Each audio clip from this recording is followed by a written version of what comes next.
Bon, là, bonsoir. Merci d'être là. Alors, vous allez être obligés d'être très disciplinés parce que je n'ai pas de marteau.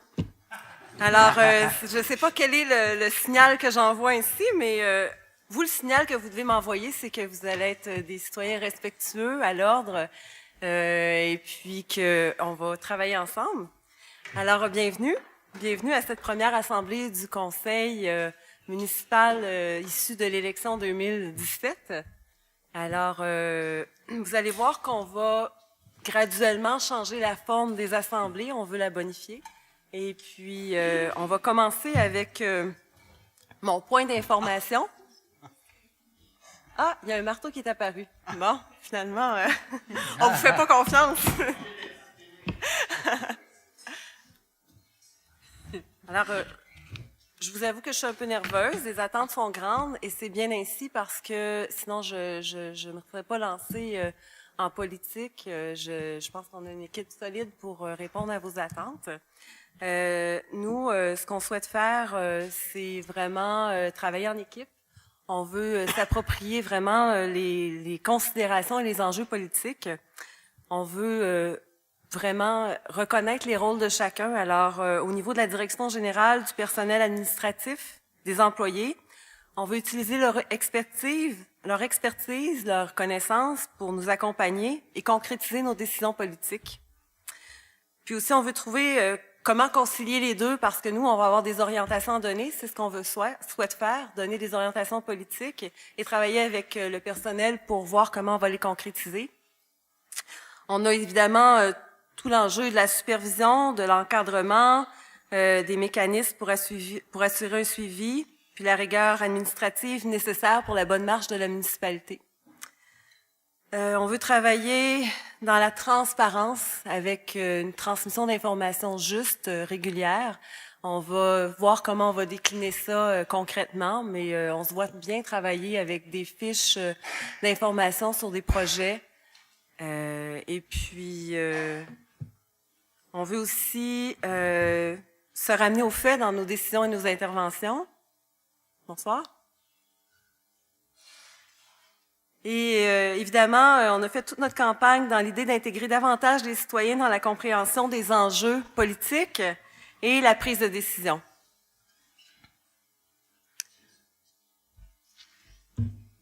Alors, j'aimerais souhaiter bienvenue au nouveau conseil.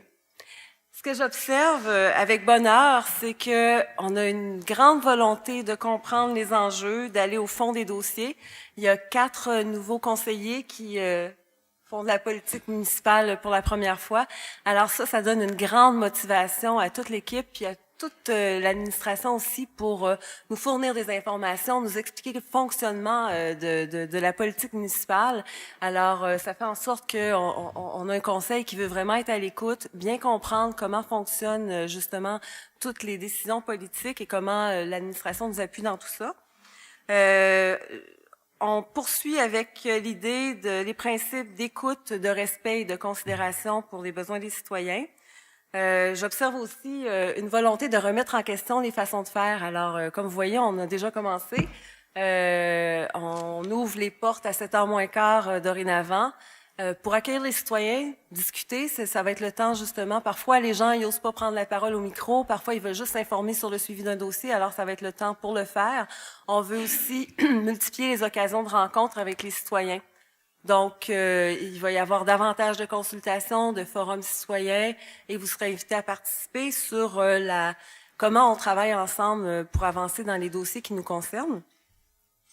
Donc, au niveau du déroulement des séances publiques, on va y aller graduellement avec la meilleure façon qu'on va déterminer pour aller de l'avant. On veut vraiment bonifier la façon de faire. Et puis, lorsqu'on aura une meilleure idée, on refera le règlement concernant le déroulement des séances publiques. Et puis, à ce moment-là, on pourra faire le point. Je ne sais pas si pour ceux qui ont suivi, il y avait eu des questions concernant la prise de photos et les vidéos par les citoyens durant les assemblées. Alors, quand on refera le règlement, on fera le point sur la question en même temps. Pour le moment, les séances demeurent filmées. Alors, moi, je souhaite qu'on commence les assemblées avec une mise au point, un bilan des activités dans tous les départements. Alors, tous les conseillers souhaitent s'approprier des dossiers dans chacun des départements qui va les concerner. Et puis, à ce moment-là, ce sera à eux de faire les bilans. Alors, en rencontrant les cadres responsables des dossiers, à chaque mois, ils vont pouvoir faire le bilan sur ce qui se fait, ce qui est à venir dans leur département. Et puis là, pour le moment, je vais un peu faire le tour ce soir parce qu'on commence, on a été assermenté le 10 novembre dernier. Alors, pour le moment, on prend notre élan tranquillement. J'aimerais tout d'abord remercier toute l'équipe qui a participé à l'élection. Vous l'avez vu, c'était une très grande organisation. Il y avait vraiment un service extraordinaire. Il y avait une 40aine de personnes. Marie-Pierre qui travaillait avec toi. Alors, vraiment, merci à tous les citoyens qui ont participé. Ça s'est très, très bien déroulé. Ça s'est terminé tard, la fatigue était là, mais vraiment du professionnalisme jusqu'au bout.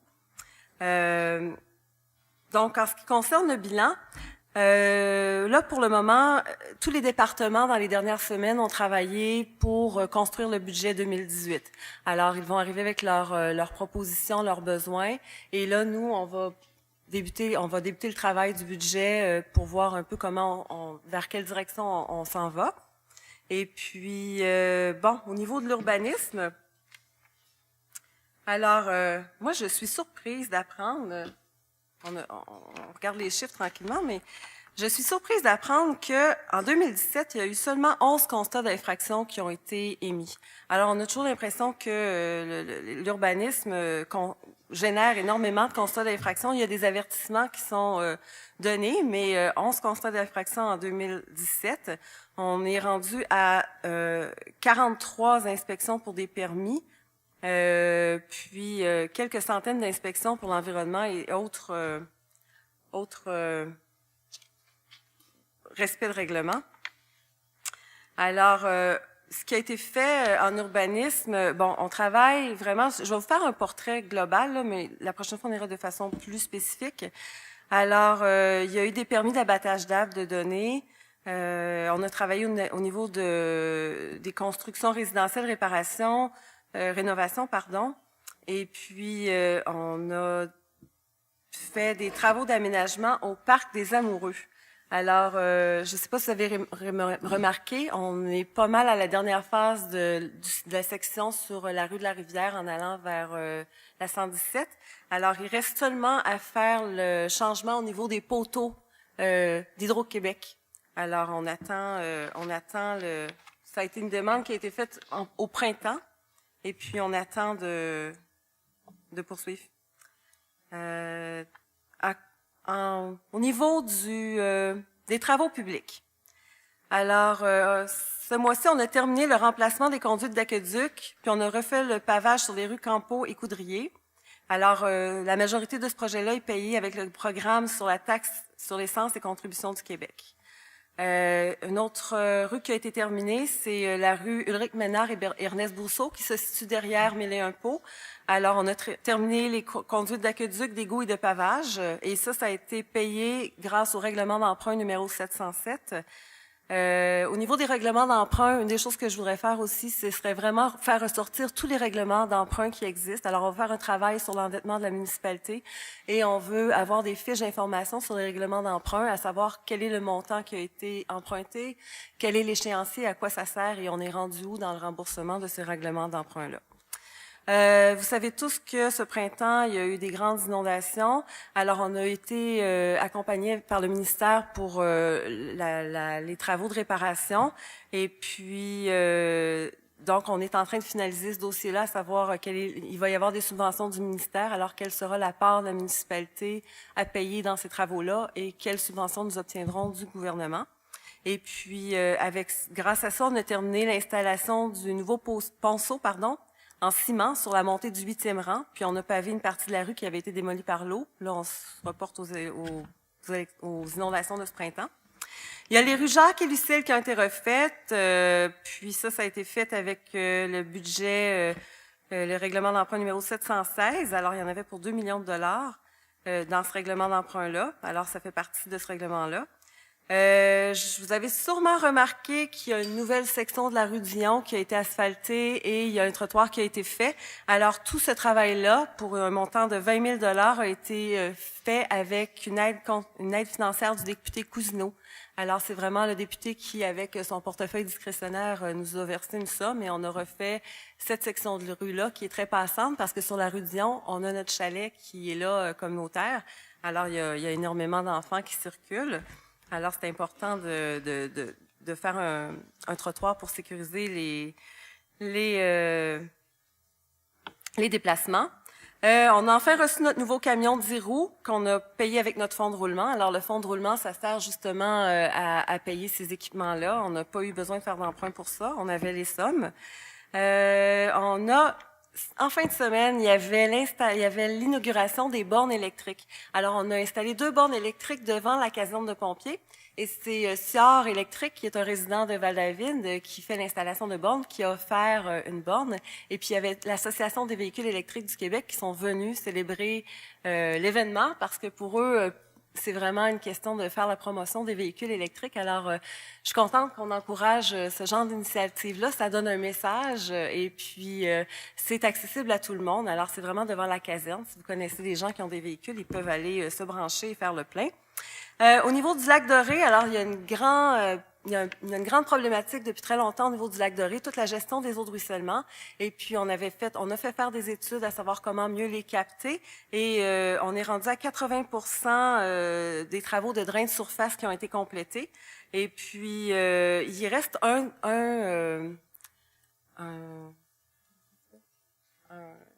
puits de rétention à faire. C'est le plus cher et le Conseil régional en environnement va nous proposer une solution moins dispendieuse. Alors, on va étudier ça pour finir ça. Il y a effectivement eu la première neige le 10 novembre avec un déneigement complet le 19 novembre. Et j'ai une petite note ici du service de la voirie qui rappelle qu'il est primordial que les conducteurs adaptent leur conduite à l'hiver et respectent les règlements de ne pas stationner dans la rue durant la nuit. Alors, ça facilite grandement les travaux et puis ça économise des taxes parce que en étant plus efficace, ben nos services peuvent faire davantage et puis sont plus la coordination des travaux est meilleure. Alors, ce qui s'en vient au niveau de la voirie, je pense qu'il y a un message. C'est certain qu'au niveau des orientations politiques, on a quelques idées où on veut aller. On les dévoilera pas ici ce soir, mais c'est certain qu'au niveau de l'approvisionnement en eau, tout le secteur là, du district 4, c'est quelque chose qu'on veut questionner. Et il y a déjà des scénarios qu'on est en train d'élaborer avec le département des travaux publics pour voir comment on va procéder pour analyser la situation. Au niveau du parc, il y a eu une rencontre jeudi dernier avec le comité sur la gouvernance qui a été mis sur pied. Alors, le conseil accompagne les travaux, mais c'est vraiment un comité apolitique qui va faire des recommandations sur la gouvernance du parc, à savoir comment est-ce quelle structure on va mettre en place pour administrer le parc et la collaboration avec Valmorin. Et il y a une autre rencontre ce vendredi matin, à 9h, si je me souviens bien. Samedi, et ça concerne la cohabitation dans les sentiers. C'est une autre démarche qui a été mise de l'avant lorsqu'il y a eu le lancement du projet pilote du Fat Bike. Alors, il y a toute la question de la cohabitation dans les sentiers du parc qui va être questionnée. Alors, vous êtes invités à venir vous prononcer sur ce sujet-là samedi ici. Non, c'est au Far Hills. Est-ce que quelqu'un, c'est là? 9h30. C'est au Far Hills parce que ça concerne autant Val-David que Valmorin. Alors, sinon, il y a eu le parc a accueilli les bénévoles pour une corvée dans le sentier de vélo la rustique. Et puis, le sentier de vélo a été vraiment chouchouté. Et puis, dans le secteur derrière la rue du Centre, derrière le BMR, il y a toute une section du parc. Là, ce sont des cessions de terrain, non, des droits de passage, pardon. Et il y a eu un 300 mètres de piste qui a été relocalisé parce qu'il y a une nouvelle construction et dans ce temps-là, il faut relocaliser des sentiers lorsque c'est nécessaire. Et c'est là, en ce moment, ils sont en mode entretien des sentiers et préparation pour l'hiver. Et c'est le temps d'acheter vos passes déjà. Alors, sinon, au niveau de la culture loisir, il y a eu évidemment l'Halloween. Il y a eu 2000 personnes qu'on a accueillis. Ce fut un succès monstre. Et puis, en ce moment, on prépare tout Noël au village. Vous avez dû recevoir Val en fête. Alors ça, c'est la programmation. Cette année, on s'associe avec Valmorin pour bonifier tout ce qui est la promotion, finalement, de nos activités de Noël qui entourent le temps des fêtes. J'ai une invitation spéciale au niveau de l'Atelier de l'Île. Alors, pour ceux qui le savent, l'Atelier de l'Île a été coupé au niveau de son financement. Alors, le Conseil des arts et des lettres du Québec donne des subventions et ils ont coupé celle de l'Atelier de l'Île qui se situe au-dessus des lézards locaux, juste à côté de la pharmacie. Et puis, ils ont grandement besoin de notre soutien. Alors, il y a le lancement d'un livre d'artistes vendredi de 17h à 19h. Si vous n'êtes jamais allé dans ce lieu, c'est vraiment extraordinaire. Alors, je vous invite à aller le découvrir. Puis, ils ont besoin de notre soutien. Alors, ils vont vendre le livre d'artistes au coût de 25$. Et je termine en disant qu'au niveau des communications, ce qui a été fait, il y a les nouveaux oriflammes à l'entrée du village qui ont été préparés. On est dans la finalisation du calendrier municipal que vous allez tous recevoir vers la fin décembre, je crois. Julie? Oui. Et bon, il y a tous les outils de communication pour toutes les activités hivernales. En ce moment, on monte les documents pour la préparation du budget qu'on est en train de faire avec le conseil. Et Julie et moi, on était tout enthousiastes à savoir que c'est la préparation du programme Voilà. Ça, c'était au budget 2017. Ce sont des produits de communication en ligne. Alors, on est en train d'étudier comment on va mettre le compte de taxes et demandes de permis en ligne. Et il va y avoir des suivis avec les citoyens concernant les avertissements que vous allez pouvoir recevoir. Alors, ça reste tout à déterminer. Julie travaille là-dessus. Il y a des formations qui vont être faites. Alors, j'espère pouvoir vous annoncer ça en 2018, comment on va aller de l'avant avec ça. Il reste, je me suis trompée, il reste au niveau de la comptabilité. Alors, c'est ça, on a un service, la trésorerie en ce moment, qui évidemment prépare le budget 2018. Et puis, nous, le Conseil, on s'est donné comme objectif d'adopter le budget dans la deuxième semaine de janvier. Alors, normalement, souvent, ce que les gens, on s'attend à adopter le budget le 31 décembre, mais lors d'un nouveau conseil, on peut étirer jusqu'au 31 janvier. Les considérations à ce moment-là, c'est de ne pas retarder l'émission des comptes de taxes, parce qu'évidemment, plus on retarde, moins l'argent rentre vite. Alors, on s'est entendu qu'on se donnait la latitude d'aller jusqu'à la deuxième semaine de janvier. Évidemment, si c'est prêt avant, bon, on pourra l'adopter avant. Là, il y a un travail en ce moment de fait pour une mise à jour, du rôle d'évaluation. Alors, le rôle d'évaluation, ça se fait par la MRC. C'est eux qui déterminent, en fait, le rôle d'évaluation qui détermine notre taux de taxe, qui fait partie de la détermination du taux de taxe. Et puis, tout le travail sur la taxation, finalement, va être finalisé lorsqu'on va adopter le budget, parce qu'évidemment, c'est en élaborant le budget qu'on va déterminer le taux de taxe qu'on va adopter. Alors, c'est un peu ça pour moi. Je pense qu'on pourrait commencer avec l'adoption de l'ordre du jour et puis on va alterner au niveau de l'adoption. Alors, puisque ça prenait un conseiller qui était là lors de la dernière séance, Madame Paquin, on va aller 6, 5, 4, 3, 2, 1. Alors, Madame Paquin va ouvrir l'Assemblée. Alors, nous avons quorum et je propose que l'ordre du jour de la séance ordinaire du 21 novembre 2017 soit adopté tel que présenté. Merci.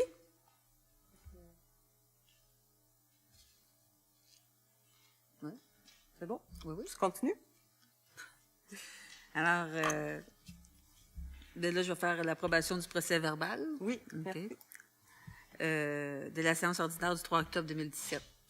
Parfait. Alors, attendu que chaque membre du Conseil a reçu une copie du procès verbal de la séance ordinaire du 3 octobre 2017, au moins 24 heures avant la présente séance, la secrétaire trésorière adjointe est dispensée d'en faire la lecture. En conséquence, je propose que le Conseil municipal approuve le procès verbal de la séance ordinaire du 3 octobre 2017.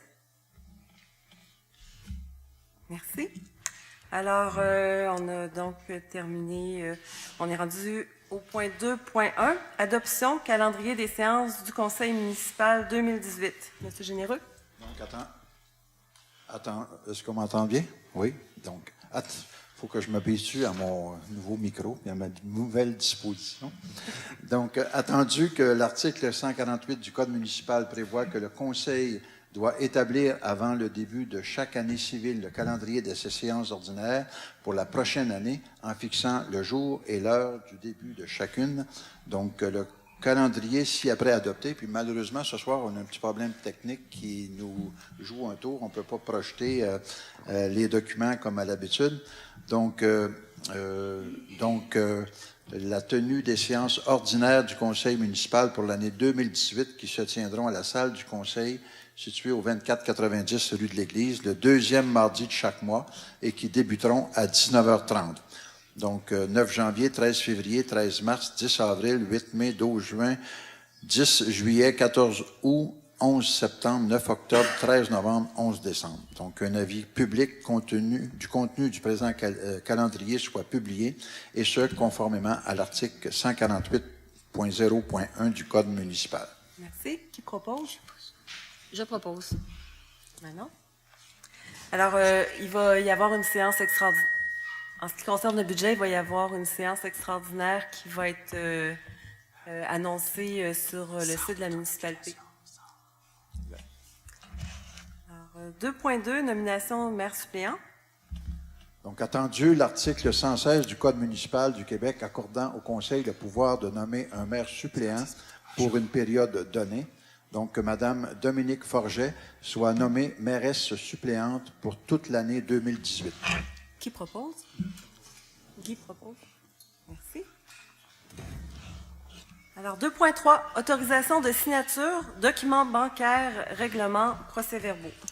Attendu l'élection des membres du nouveau conseil municipal, attendu qu'il est pertinent de modifier certaines résolutions pour donner suite à cette élection, attendu que le conseil municipal doit nommer les personnes ayant l'autorisation de signer les documents relatifs à l'administration de la municipalité. Donc, en conséquence, que Mme Cathy Poulain, mairesse, ou Mme Dominique Forget, ou M. Carl de Montigny, et M. Bernard Généreux, directeur général et secrétaire trésorier, ou Maître Marie-Pierre Farran, directeur général adjointe et secrétaire trésorière adjoint, ou M. Lucien Ouellet, directeur de la trésorerie et secrétaire trésorier adjoint, soit ils sont autorisés à signer conjointement pour et au nom de la municipalité tout chèque et autres documents bancaires relatifs à l'administration de la municipalité, ainsi que les procès-verbaux, les règlements, les contrats impliquant une dépense de plus de 25 000 $ ou autres documents de même nature que bancaires relatifs à l'administration de la municipalité. Malgré ce qui précède, le conseil municipal a autorisé les fonctionnaires à signer seuls les contrats et autres documents de même nature, autres que bancaires, dans leur champ de compétences et en respect des limites financières conformément aux dispositions du règlement numéro 700 intitulé « Règlement établissant la délégation de pouvoir à certains fonctionnaires et employés » et que la présente résolution remplace la résolution numéro 17-07-225 et toute autre résolution précédemment adoptée relativement aux autorisations de signature pour les documents bancaires, les procès-verbaux, les règlements et autres documents administratifs. Un proposeur? 2.4. Adhésion, autorisation d'adhésion annuelle à la Fédération québécoise des municipalités. Donc, le Conseil municipal autorise l'adhésion annuelle à la Fédération québécoise des municipalités, et ce, au coût de 4 491,91 taxes incluses. Un proposeur? Je propose. Guy? Alors, la Fédération québécoise des municipalités, la municipalité est membre depuis, je ne pourrais pas dire combien d'années, mais il y a deux regroupements des municipalités au Québec. Il y a l'Union municipale, l'Union des municipalités du Québec et la Fédération québécoise des municipalités. Monsieur Généreux en a été le président pendant plusieurs années. Alors, est-ce que vous pouvez peut-être nous expliquer en quelques mots qu'est-ce que ça fait pour soutenir les municipalités? En quelques mots. Donc, la Fédération regroupe environ 1000 municipalités au Québec.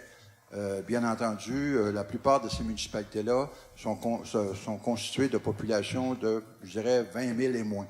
Donc, c'est l'ensemble des municipalités habituellement en région qui se retrouvent à la Fédération, alors que, par opposition, l'Union des municipalités du Québec est un regroupement d'abord de plus grandes villes. On y retrouve bien sûr Montréal, Québec, Trois-Rivières, Gatineau, et aussi un bon nombre d'autres municipalités qui choisissent pour toutes sortes de raisons d'être à l'UMQ, comme des plus grandes villes de temps en temps vont à la Fédération, mais d'une façon générale, c'est un peu plus la dynamique et la réalité des municipalités de plus petite taille, là, comme la nôtre, entre quelques centaines et quelques milliers qui se retrouvent là, membres de la Fédération des municipalités, qui est en fait une organisation qui fait du lobby auprès du gouvernement pour faire entendre la voix des plus petites municipalités dans les instances gouvernementales lorsqu'il y a des décisions ou des projets de loi là, qui sont adoptés pour prendre en compte la réalité des régions et des plus petites municipalités, parce qu'on comprend que Montréal, Québec, ça tire fort, puis tout pourrait aller là s'il n'y a pas un contrepoids qui est fait par la Fédération.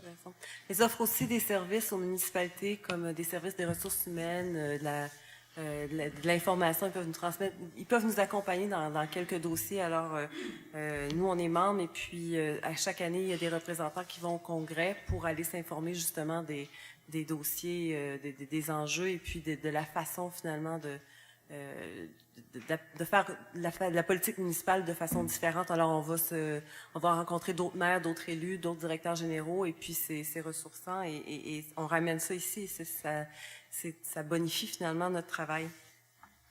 En 2.5, mandat, Léonard Pagé-Chalifou, Piché Notaire, acquisition du lot 2 990 219.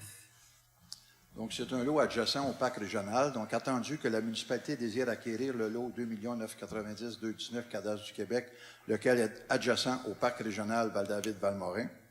Donc, que le conseil municipal mandate maître Daniel Pagé, notaire, ou l'un de ses associés pour préparer l'acte de donation par l'organisme Club plein air Val-David Incorporé à la municipalité, le dit lot au cadastre du Québec, à titre purement gratuit.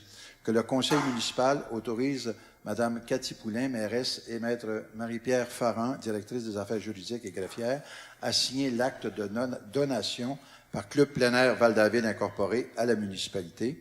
Que tous les frais exigés par le notaire pour la transaction de vente entre le tiers et l'organisme Club plein air Val-David Incorporé, ainsi que pour l'acte de donation entre l'organisme et la municipalité, soient à la charge exclusive de la municipalité. Que la municipalité s'engage à verser une aide financière à l'organisme Club plein air Val-David Incorporé, équivalente au montant du droit de mutation et ou du droit supplétif qui découle de la transaction, le cas échéant, sur présentation des pièces justificatives. Que la présente abroge la résolution numéro 17-08-263.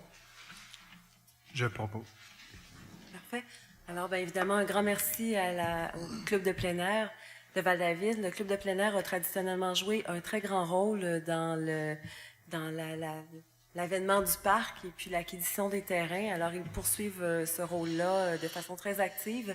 Le Club de plein air a été dormant ou a été plutôt effacé durant quelques années, et puis là, il a repris du galon. Alors, avec de nouveaux membres au niveau du conseil d'administration et de nouveaux membres aussi dans le Club de plein air.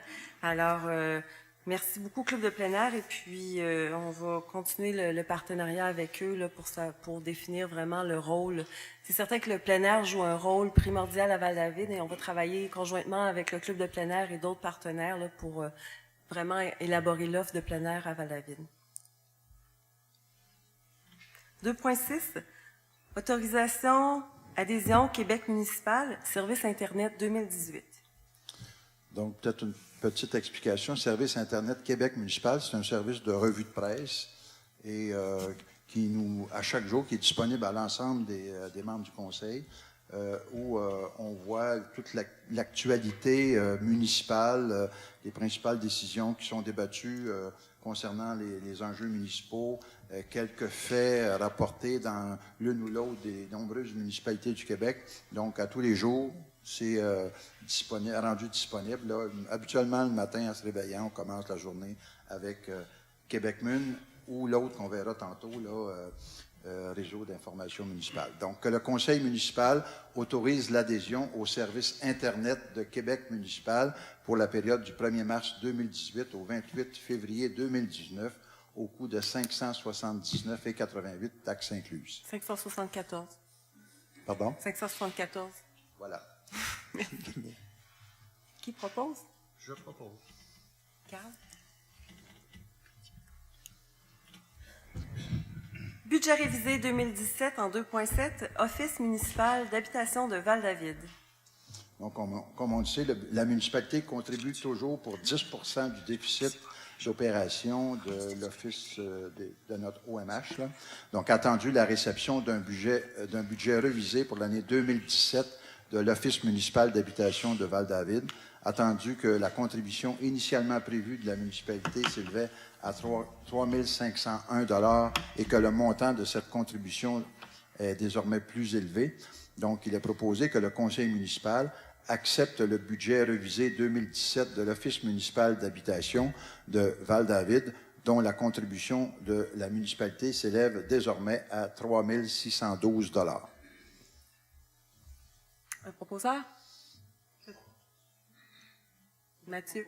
Ah, Dominique, merci. 2.8.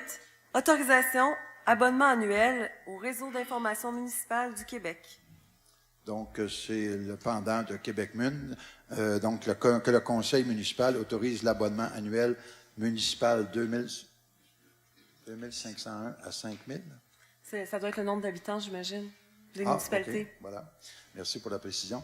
Donc, pour le nombre d'habitants, 2501 à 5000 habitants du réseau d'information municipale du Québec, et ce, au coût de 574,88 taxes incluses. Je propose.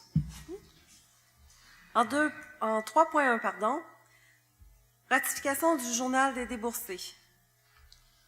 Donc, que le journal des décaissements pour la période du 1er au 31 octobre 2017, tel que soumis par le directeur de la Trésorerie, soit et est ratifié. Donc, pour les chèques portant numéro 171 625 à 171 861 pour un montant global de 1 670 654,98.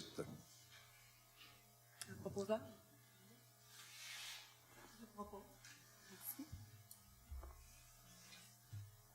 Alors, nous sommes maintenant rendus aux travaux publics. On débute en 4.1 par une correction, une résolution qui avait été faite. Alors, on apporte une correction. Donc, attendu la résolution numéro 17-07-235, attendu qu'il y a lieu de corriger le deuxième résolu de la résolution précitée. Donc, que le conseil municipal accepte la correction du deuxième résolu quant à l'appropriation des sommes requises au paiement, de façon à ce qu'on puisse y lire que le conseil municipal adjuge le contrat au plus bas soumissionnaire conforme au prix de 116 147,75 taxes incluses, le tout conformément à la soumission reçue, et que la dite somme soit puisée à même le budget des opérations courantes. On avait, je pense, malencontreusement fait référence à un règlement d'emprunt, ce qui n'est pas le cas. Donc, c'était des sommes qui étaient prévues au budget des opérations courantes, et c'est ce que vient corriger là, cette modification. Alors, effectivement, le 116 000 $ sert finalement pour les petits travaux de réfection de voirie, de pavage à travers le village. Alors, ça fait partie de ce qu'on fait au quotidien pour réparer les routes. Alors, c'est une somme qui est prise à même notre budget d'opération courante et non pas dans un règlement d'emprunt. Alors, les règlements d'emprunt, ce sont pour les grands travaux de réfection. Le pavage au quotidien, les réparations au quotidien se prennent dans notre budget d'opération courante. Alors, c'est déjà prévu au budget. Nous sommes en 4.2, recommandation de paiement, décompte progressif numéro 2, Bircon Incorporé, au sujet du remplacement du réseau d'aqueduc de la rue Campeau, dont je parlais tantôt. Donc, attendu. On n'a pas proposé. Ah oui, merci. Je propose.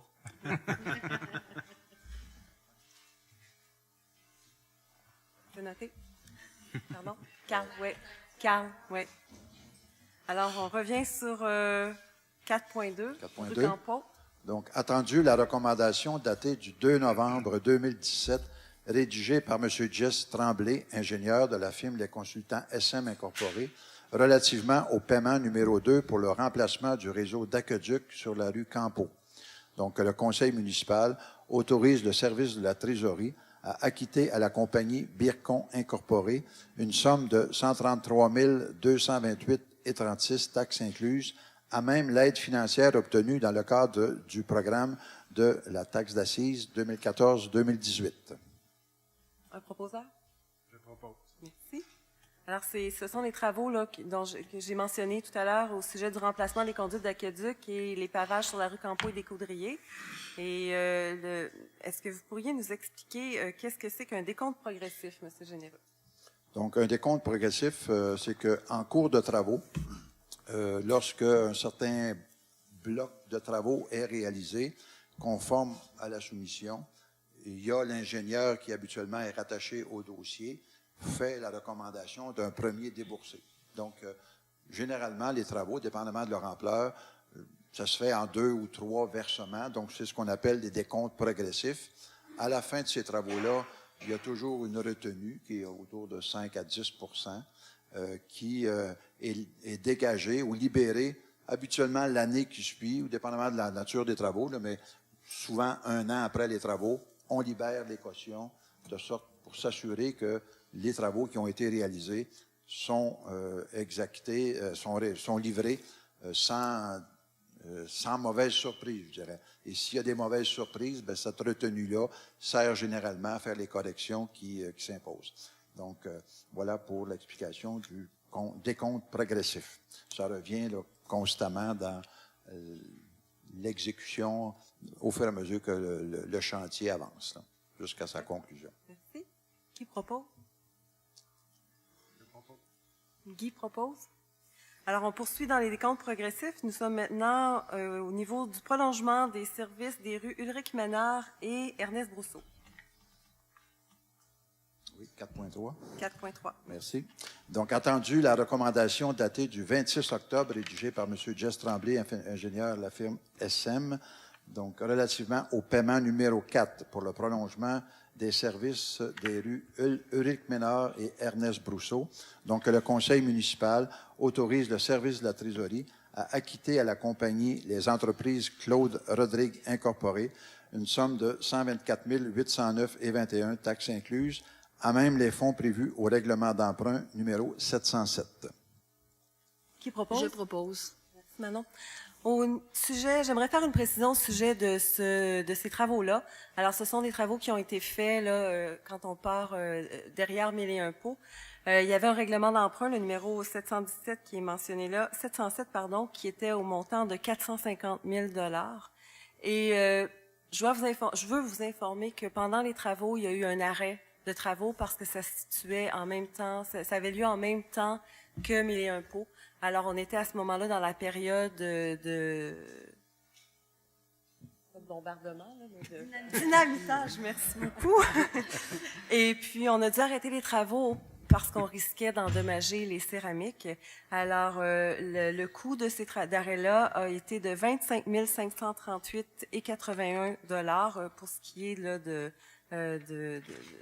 l'entreprise. Et puis, au niveau de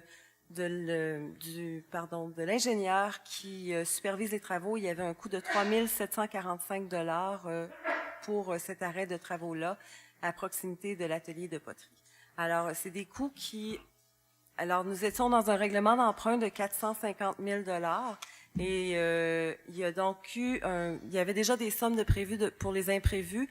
Il y a eu aussi un dépassement de coût au niveau du dynamitage parce que le roc en question était beaucoup plus dense que prévu. Alors, il y a eu plus de dynamitage que prévu dans la planification. Et donc, au règlement de 450 000 $, il y a un manque de 22 407,71 $ qui sera à payer. Donc, je tenais à le mentionner, ça peut arriver au cours des travaux. Alors, on a des gens en place qui s'assurent justement que la planification soit bien faite, mais ce genre d'imprévu-là arrive. Alors, ce fut le cas dans les travaux sur les rues Ulrich-Ménard et Ernest Brousseau. Alors, en 4.4, merci.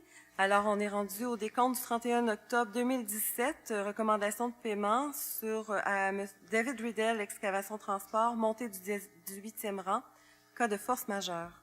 Donc, attendu le rapport motivé daté du 5 juin 2017 de Mme la mairesse Nicole Davidson concernant sa décision d'autoriser les dépenses pour la correction des dommages subis lors des pluies printanières puisqu'il s'agissait d'un cas de force majeure de nature à mettre en péril la vie ou la santé de la population.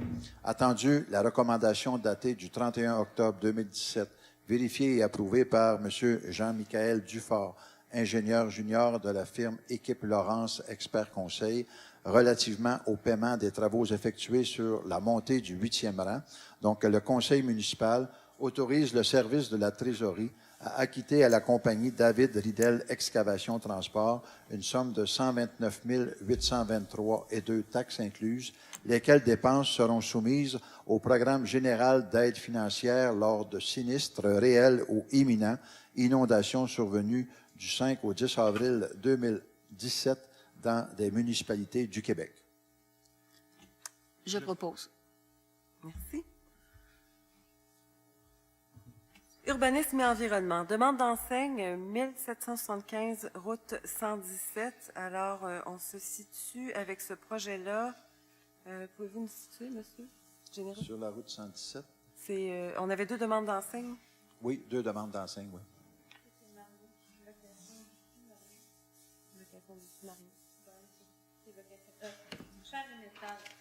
OK, c'est l'enseigne fer et métal. Alors, il y en a une en ce moment qui est temporaire, elle sera remplacée, et c'est l'enseigne qui va être remplacée qu'on a évaluée au niveau de l'urbanisme.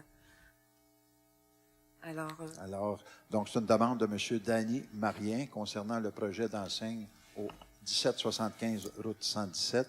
Attendu que l'enseigne présente des couleurs sobres et des tons harmonisés, que la demande respecte les critères et objectifs du PIA, donc que le conseil municipal accepte le projet d'enseigne numéro 2017-0061 au 1775 route 117 tel que démontré sur les plans reçus le 22 septembre 2017, le tout sous réserve de l'obtention des autorisations et permis requis.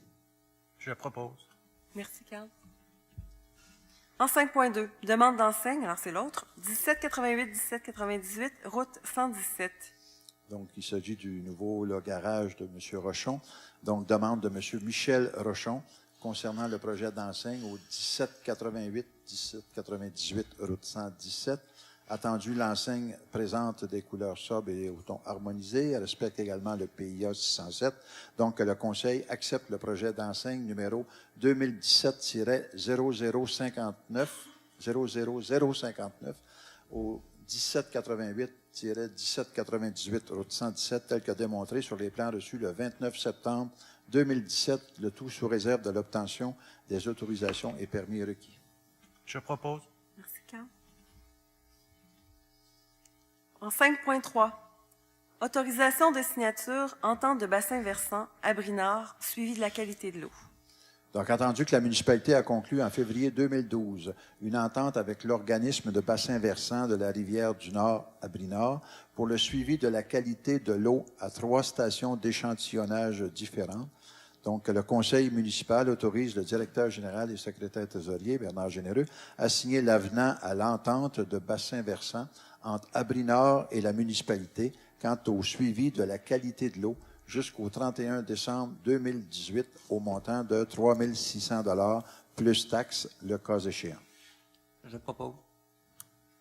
Alors, Abri-Nord, c'est notre partenaire de bassin versant. Ce sont eux qui, justement, analysent la qualité de l'eau. Ils travaillent, entre autres, toute la question du ruissellement des eaux. Alors, tout ce qui s'appelle la fonte des neiges, mais aussi l'accumulation dans nos fossés, puis dans ce qui se ramasse dans la rivière. Alors, ils peuvent, entre autres, nous accompagner pour aller de l'avant avec la définition d'une politique de mise en valeur et de protection de la rivière du Nord. Alors, c'est un partenaire avec qui on souhaite davantage travailler. Et puis, les échantillons qu'ils prennent servent justement à nous aider dans notre réflexion sur comment on va travailler pour la protection de nos cours d'eau. 5.4, autorisation, demande de permis 2017 1016, cession des fins de parc, de terrains de jeu et d'espaces naturels.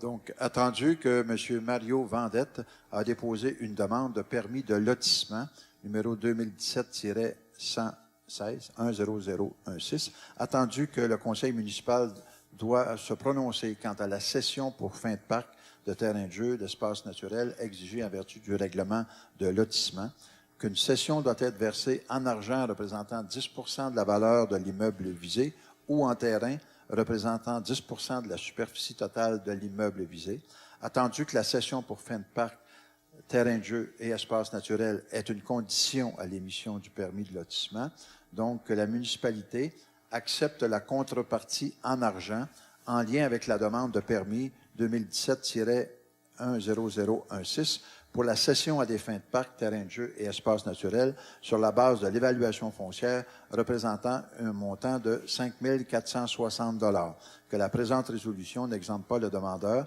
d'obtenir les permis, certificats, autorisations requis, le cas échéant. Qui propose? Mathieu propose. 5.5. Autorisation, demande de permis 2017-10019, cession des fins de parc. Donc, une demande ici de Mme Nathalie Plourde, qui a déposé une demande de permis de lotissement numéro 2017-10019, que le Conseil doit se prononcer quant à la cession, soit en argent ou en superficie. Donc, c'est du standard.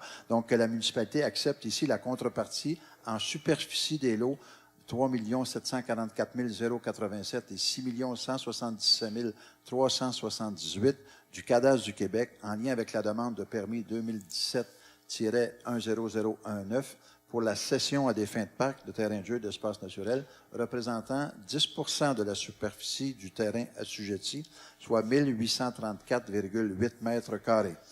Que la mairesse et la directrice des affaires juridiques et greffières soient autorisées à signer tous les documents donnant effet à la présente. Et que la présente résolution n'exempte pas la demanderesse d'obtenir les permis et certificats d'autorisation requis, le cas échéant. Je propose.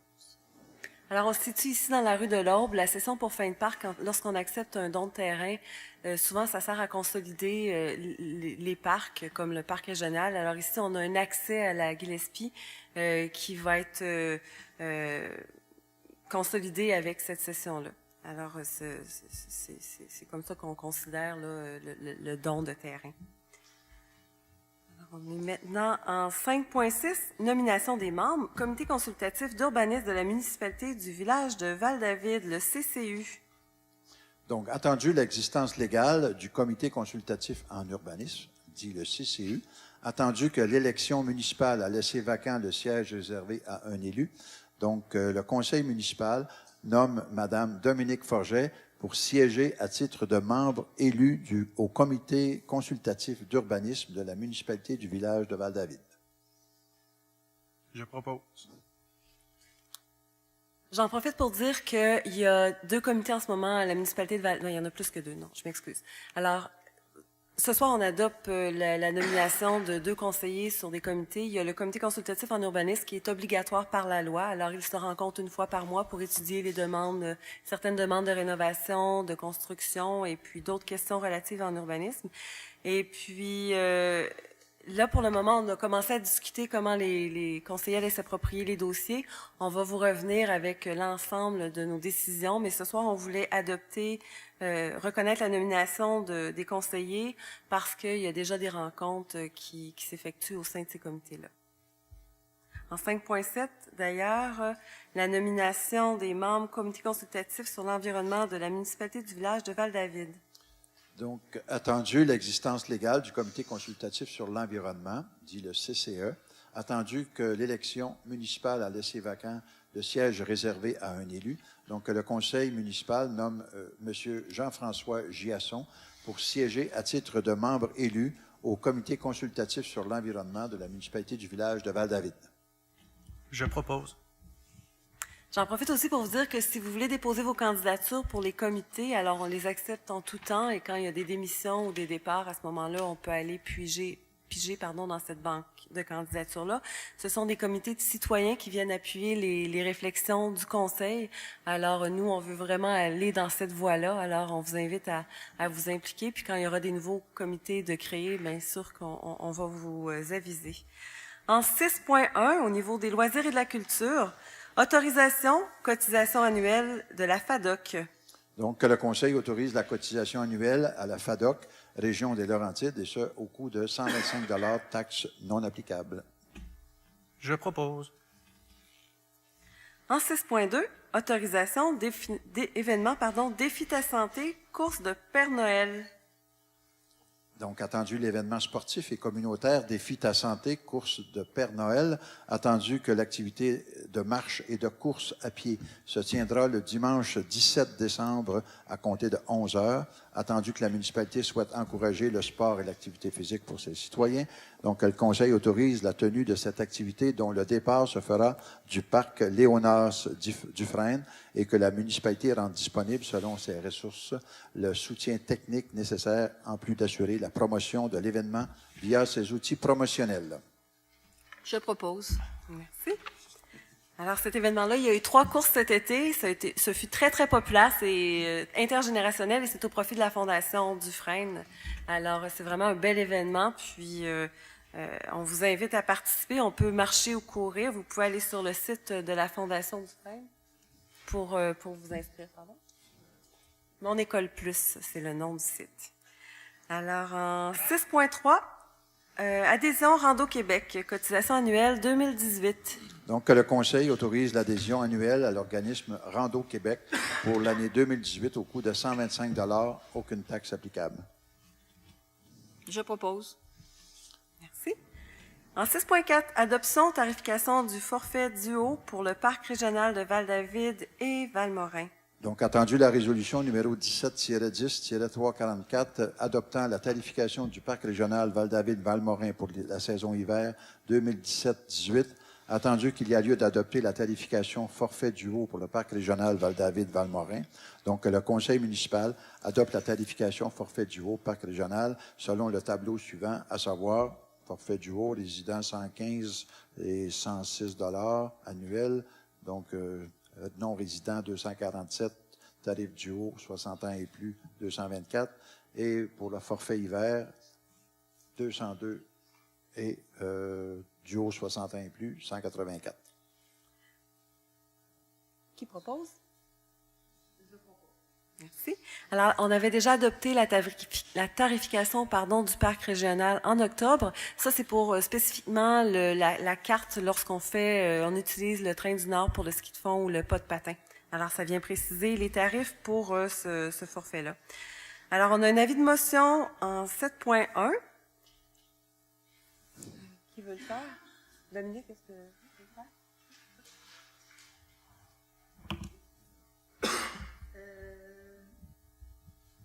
Je donne avis de motion qu'à une prochaine séance, il sera présenté le futur règlement 722 établissant la taxation, la tarification et les compensations pour l'année 2018. Merci. Alors, on est rendu au document déposé. On a un procès-verbal du comité consultatif à déposer en 11.1. Donc, le Conseil prend acte du dépôt du procès-verbal du CCU tenu le 16 octobre 2017. En 11.2, le dépôt des rapports du directeur général et secrétaire trésorier. Donc, le Conseil prend acte du rapport du mois d'octobre 2017 quant aux dépenses effectuées en vertu du règlement 700 établissant la délégation de pouvoir à certains fonctionnaires et employés. En 11.3, le dépôt des variations budgétaires. Également, le Conseil prend acte du rapport préparé par le service de la Trésorerie quant aux variations budgétaires pour la période du mois d'octobre 2017, et ce, en vertu de la politique des variations budgétaires. Merci. En 11.4, le dépôt du directeur général, le règlement 700, pouvoir d'embauche. Donc, le Conseil prend également acte du dépôt du rapport du directeur général en vertu du règlement numéro 700 établissant la délégation de pouvoir à certains fonctionnaires et employés quant à l'embauche de personnel syndiqué. Et finalement, le dépôt des déclarations d'intérêt pécuniaire. Madame Maître Farran.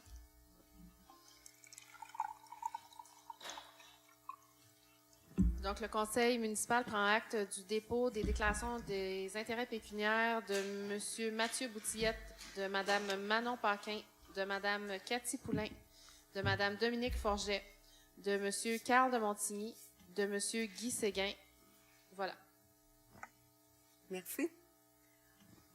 Alors, nous sommes maintenant rendus au point d'information des conseillers. Alors, j'inviterai chaque conseiller, en partant du district 1, à prendre la parole. Bonsoir. Alors, c'est avec plaisir que j'accepte le défi de vous représenter pour le prochain 4 ans, citoyen du district 1. J'ai déjà commencé à rencontrer des gens qui m'ont soumis des projets, alors je suis très heureux de ça.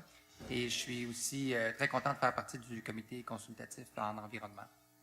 Bonne soirée. Merci. Madame Forget. Bonsoir. Merci tout le monde d'être ici. C'est le fun d'avoir autant de monde pour notre première soirée. Moi, j'ai un petit point. On s'était fait un honneur d'avoir une campagne le plus verte possible. Alors, juste pour vous dire que nos jolis petits A qui sont à l'extérieur s'en vont demain directement pour la guignolée des médias qui va avoir lieu à Sainte-Agathe. Ils nous ont demandé nos A. Fait qu'on leur prête le temps de la campagne, puis ensuite, il y a une partie des trépieds qui vont revenir à la Fondation Dufresne qui en avait aussi besoin à l'école. Alors, on va faire un split entre les deux. C'est tout? Monsieur Mathieu Boutillette. Alors, bonsoir. Merci d'être ici. Merci aux électeurs du district 3 de m'avoir fait confiance. Sur moi, à défaut d'avoir énormément d'expérience, d'avoir beaucoup de rigueur et beaucoup d'acharnement. Donc, ça m'a fait plaisir de rencontrer beaucoup d'entre vous. Puis, de déjà avoir commencé à travailler avec certains d'entre vous. Donc, merci beaucoup. Merci. Monsieur Guy Séguin, district 4. Bonsoir tout le monde. Alors, il y a des citoyens déjà du district 4 que je revois dans la salle. C'est un plaisir de vous revoir dans d'autres circonstances. Et certaines autres personnes qui sont impliquées sur des dossiers, des comités qui risquent de m'intéresser fortement. Fait qu'on aura sûrement jasé à travailler ensemble. Et puis, ça me fera plaisir de vous écouter si vous avez des choses à nous dire tout à l'heure. Merci. Carl de Montigny, district 5. Bien, bonsoir à vous. Donc, dans un premier temps, je voudrais remercier les résidents du district 5 de m'avoir fait confiance pour les représenter. C'est vraiment un grand honneur. Je les remercie. Je voudrais aussi féliciter tous les candidats de toutes les équipes qui se sont présentés, mais plus particulièrement Christian Lachaine et Dominique Asselin dans le district 5. Merci d'avoir fait une belle campagne. Puis, sur ça, j'espère grandement que les 4 prochaines années, que notre caucus soit uni, qu'il y aura une place pour les débats, les discussions et les questionnements, que ça se passe bien. Donc, merci à vous. Merci. Manon Paquin, district 6. Alors, je veux remercier les gens de mon district de me faire confiance encore pour les 4 prochaines années. Ceci étant dit, on va être surreprésentés pour les 4 prochaines années, étant donné que Guy fait aussi partie du district. Je pense que ça ne s'est jamais vu de conseiller de Val-David dans le même district au Lac-Paquin, en tout cas. Alors, avant l'élection, j'ai soumis on a soumis 2 pétitions. Je vais faire le suivi sur ces 2 pétitions-là pour l'asphaltage sur la rue des Lilas et pour l'asphaltage aussi sur le 7e rang jusqu'à le chemin de la Canadienne en corrigeant cette côte qui est dangereuse présentement. Il y a aussi, pendant la campagne, j'ai récolté 2 rues, Wilfrid et Marianne, dans le secteur du Lac-Paquin, qui sont vraiment à refaire, puis les gens avaient pas de suivi sur le projet d'égout et tout ça. Alors, je me suis engagée à faire le suivi et à leur donner de l'information, où qu'on en est rendu, qu'est-ce qui arrive, puis comment ça va se faire. Alors, ça, c'est un projet qui est déjà débuté, fait qu'il faut juste faire le suivi, ce qu'ils n'avaient pas. Et il y a aussi d'autres projets. Je vois Claudine qui est là, qui m'a parlé d'une zone tampon avec pour l'autoroute, pour le 8e rang, parce que bon, l'autoroute cause beaucoup de bruit dans notre secteur. Alors, un projet à développer. Aussi, projet agriculture avec Élie et tout ça, permaculture au lac. En tout cas, plein de projets. Moi, je suis toujours là. Vous pouvez m'appeler, vous le savez. Je ne changerai pas. Vous avez mon numéro de téléphone. Vous savez où que je reste. Fait que vous êtes les bienvenus. Merci. Merci. Effectivement, au niveau du suivi, là, Mme Paquin a fait parler là, au niveau de Marianne et tout ça, il y a effectivement tout est prêt, les devis sont prêts. En fait, on est prêt à aller de l'avant avec ça. Là, on est en train de voir quelle demande de subvention on pourrait faire pour aller de l'avant avec ça. Non, mais c'était plus pour donner l'information aux citoyens parce qu'ils sont devant comme rien. Tu sais. Nous autres, mettons qu'on le sait, là, il faudrait juste transmettre cette information. On a vraiment à définir comment on va Oui. bien communiquer avec nos citoyens, C'est effectivement. Donc, maintenant, la parole est à vous. Alors, est-ce que vous avez donné vos noms en entrant pour aller... est-ce que, Madame Duval, vous avez la liste des personnes qui se sont inscrites?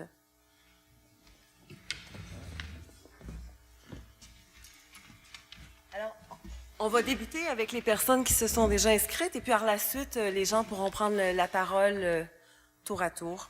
Alors, en premier, j'ai Monsieur Dominique Monette.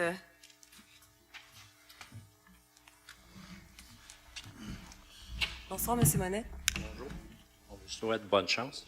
Merci. Moi, j'avais une information. J'avais demandé à peu près un mois pour ceux qui avaient fait le marché du village, oui. Le consortium. Puis là, ils m'ont donné les consortium Jack Wood. Mais on n'a pas le numéro de RBQ à cette compagnie-là. Mais comme toute chose, les municipalités doivent avoir un permis. Il faut accéder à un permis de construction. Sur le permis de construction, il y a une place qui est attitrée pour le numéro de RBQ. Oui. Alors, en ce sens, c'est vrai que l'entreprise ne distingue pas de licence RBQ. Et puis, par contre, l'information que j'ai, c'est que selon les critères de la Régie du bâtiment, compte tenu que la terrasse n'est pas rattachée à un bâtiment et la hauteur est inférieure à 1,2 mètres, la licence RBQ n'est pas requise, en fonction des informations que j'ai ici. Si nous avions été dans une situation qui aurait exigé une telle licence, la licence RBQ, on aurait effectivement confié à un contracteur les travaux en question. OK. Parce que cette compagnie-là, si on parle toujours de la même compagnie, elle est de Saint-Jean-sur-le-Richelieu. Jack World, oui, effectivement. Ouais. En fait, nous, le contrat, on l'a donné au comité, qui est un organisme à but non lucratif. C'est une coopérative de travail, je m'excuse. Alors, le contrat de l'aménagement de la première phase de la place publique a été accordé au comité qui, eux, ont travaillé en sous-traitance avec Jack World. Au comité de quoi, tu disais? Le comité, c'est le nom de l'entreprise, de la coopérative de travail. C'est une entreprise d'économie sociale. Alors, ça s'appelle le comité. C'est eux qui ont élaboré le projet depuis l'automne dernier, tout le projet de la fabrication du prototype de kiosque et puis de toute la réflexion autour de l'aménagement de la première phase de la place publique. C'est avec eux que la municipalité a travaillé. Concernant le dossier du marché, en ce moment, moi, je suis en train de recueillir toutes les informations concernant ce dossier-là. Je vais partager ça avec le conseil et puis on va revenir plus tard avec une mise au point concernant ce dossier-là parce que je sais qu'il a fait couler beaucoup d'encre durant la campagne et il y a une mise au point à faire concernant l'aménagement de la place publique. Parfait. Merci beaucoup. Merci. Alors, on est maintenant rendu à M. Jean Laperrière.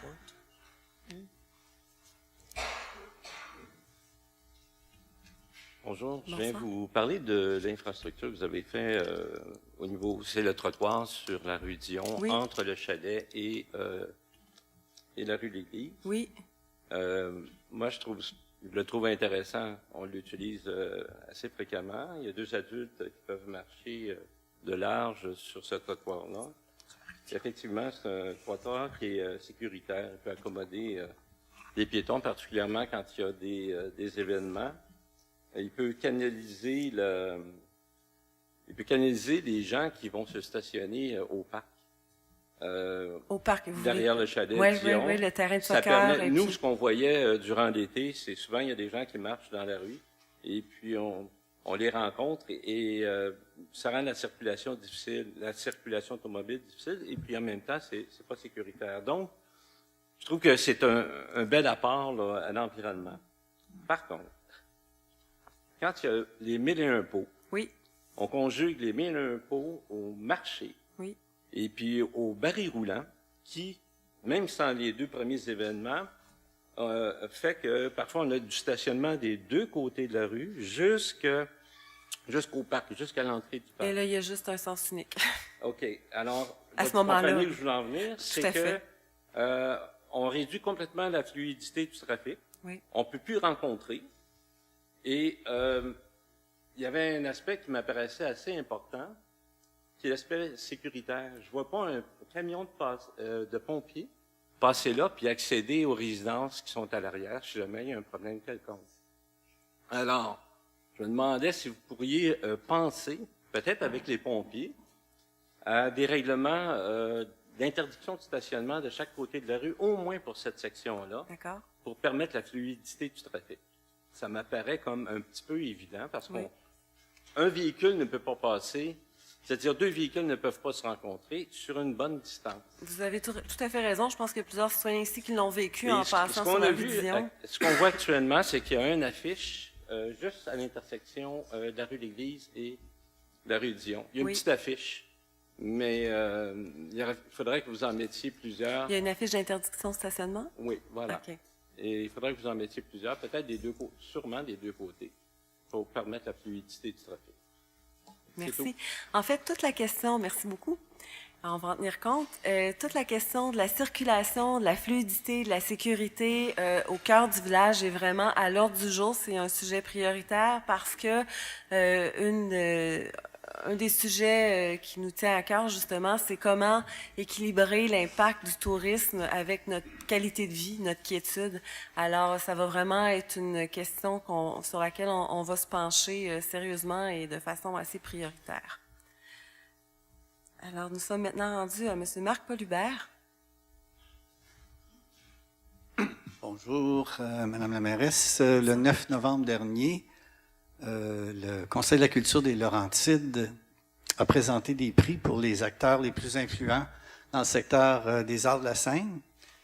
Et on a assisté à une présentation récipiendaire de prix qui était la municipalité de Saint-Placide et qu'ils ont présenté une vision et un plan directeur en culture qui s'est échelonné sur plusieurs années et qui, de toute évidence, a été fait par une collaboration des élus municipaux et des citoyens engagés. Et ça a donné des résultats vraiment probants, comme l'ont reconnu les juges. Alors, je voudrais suggérer qu'on s'inspire d'initiatives comme celle-là pour élaborer une politique culturelle. Je sais qu'on a déjà eu des politiques culturelles. Je ne remets pas en question là, tout le travail qui a été fait, mais juste aller s'inspirer. Ça, c'est ma première question. Ben, c'est pas une question. Travailler ensemble et se donner des orientations communes. Aussi, et puis, effectivement, j'y étais. C'était vraiment... D'ailleurs, on devrait aussi se donner comme objectif, je crois, de présenter des candidatures pour l'année prochaine, parce que c'est une belle reconnaissance. Puis en tant que village de culture, je crois qu'on se doit de donner le ton et de présenter des candidatures. Alors, on va travailler pour soutenir nos artistes pour qu'ils soient présents à cet événement-là. Madame la mairesse, ma deuxième question, c'est une question de citoyen. Oui. C'est que dans le journal, il y a un citoyen dont je me rappelle plus le nom, qui dit qu'il a fait prendre des mesures. Il se plaint, il dit que pendant les inondations du printemps, il y a eu des déversements de l'usine de filtration de Val-David qui ont affecté des secteurs. Et, au niveau de l'usine d'épuration. Au niveau de l'usine d'épuration, puis je voudrais juste comprendre, est-ce qu'on a pris acte de ça ou est-ce que c'est quoi le fond? Il y a un suivi qui a été fait avec le ministère de l'Environnement. Merci. Il y a un suivi qui a été fait avec le ministère de l'Environnement. Effectivement, il y a eu des surverses occasionnées par les inondations. C'est parce qu'il y avait trop d'eau qui se ramassait finalement dans l'usine d'épuration. Et il y a eu des surverses qui ont été qu'on n'a pas eu le choix de faire. Alors, à ce moment-là, quand il y a des surverses, il y a des mesures qui sont mises en place pour la protection de l'environnement. Il y a des bassins, il y a des toiles de rétention pour s'assurer que l'eau qui est retenue, les sédiments sont retenus à l'intérieur. Le ministère de l'Environnement est venu 2 fois, si je me souviens bien, prendre acte de la situation. Il a fait des recommandations à la municipalité. C'est un dossier, j'avais fait un peu le suivi avec la municipalité où on en est rendu. Malheureusement, je n'ai pas fait la mise au point sur ce dossier-là spécifiquement, mais oui, c'est dans ma liste de dossiers à voir. Et puis, comment on va donner suite à ça pour s'assurer que qu'on agit rapidement et efficacement. Je veux pas dire que ça n'a pas été fait de façon rapide et efficace, mais je pense qu'on peut mieux planifier. Puis on a un comité en environnement aussi qui nous rappelle à l'ordre sur ces sujets-là. Alors, comment on peut mieux prévoir ce genre de situation-là et y remédier rapidement et efficacement et avec une vision à long terme. Merci. Alors, nous avons maintenant Madame Sylvie Parent.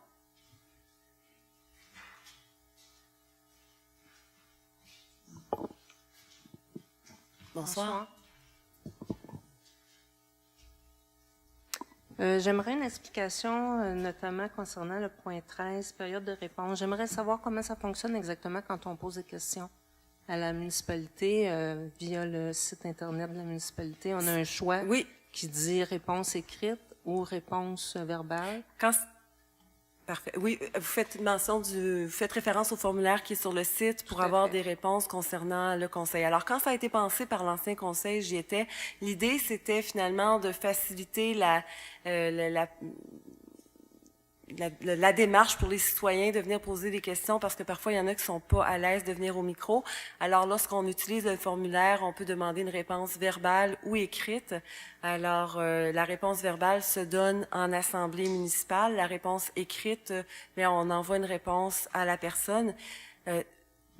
À ma connaissance, et je pourrais confirmer avec l'administration, il y a eu seulement une demande par écrite qui avait été faite. C'était une demande assez concise.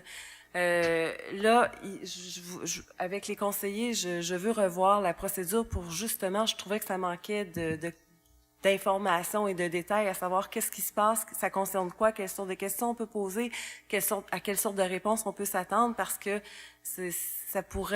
il faut trouver l'équilibre entre répondre aux questions puis ne pas submerger l'équipe de travail, parce que si tout le monde se mettait à poser des dizaines de questions, ça pourrait devenir vite incontrôlable. Alors, il y a un travail de réflexion à faire, à savoir quel est l'objectif visé par ce formulaire-là et comment mieux l'expliquer, le présenter aux citoyens, parce que pour le moment, il y a un vide là. Mais moi, j'ai été 2 fois sur le site. Oui. Vous avez lu mes 60 questions à peu près. J'ai lu pourrait être résumé en 30. Les premières questions. Je crois que les premières ont été répondues. Non. Il n'y a ni un ni l'autre qui a été répondu. Okay. D'accord. Alors, je veux savoir quand et comment je vais avoir les réponses à mes questions. Parfait. Alors ça, je vais l'apporter au conseil pour savoir comment on gère ça, parce que c'est l'ancien conseil qui avait mis ça en place. Est-ce qu'on veut poursuivre de la même façon? C'est une question que je vais poser au conseil.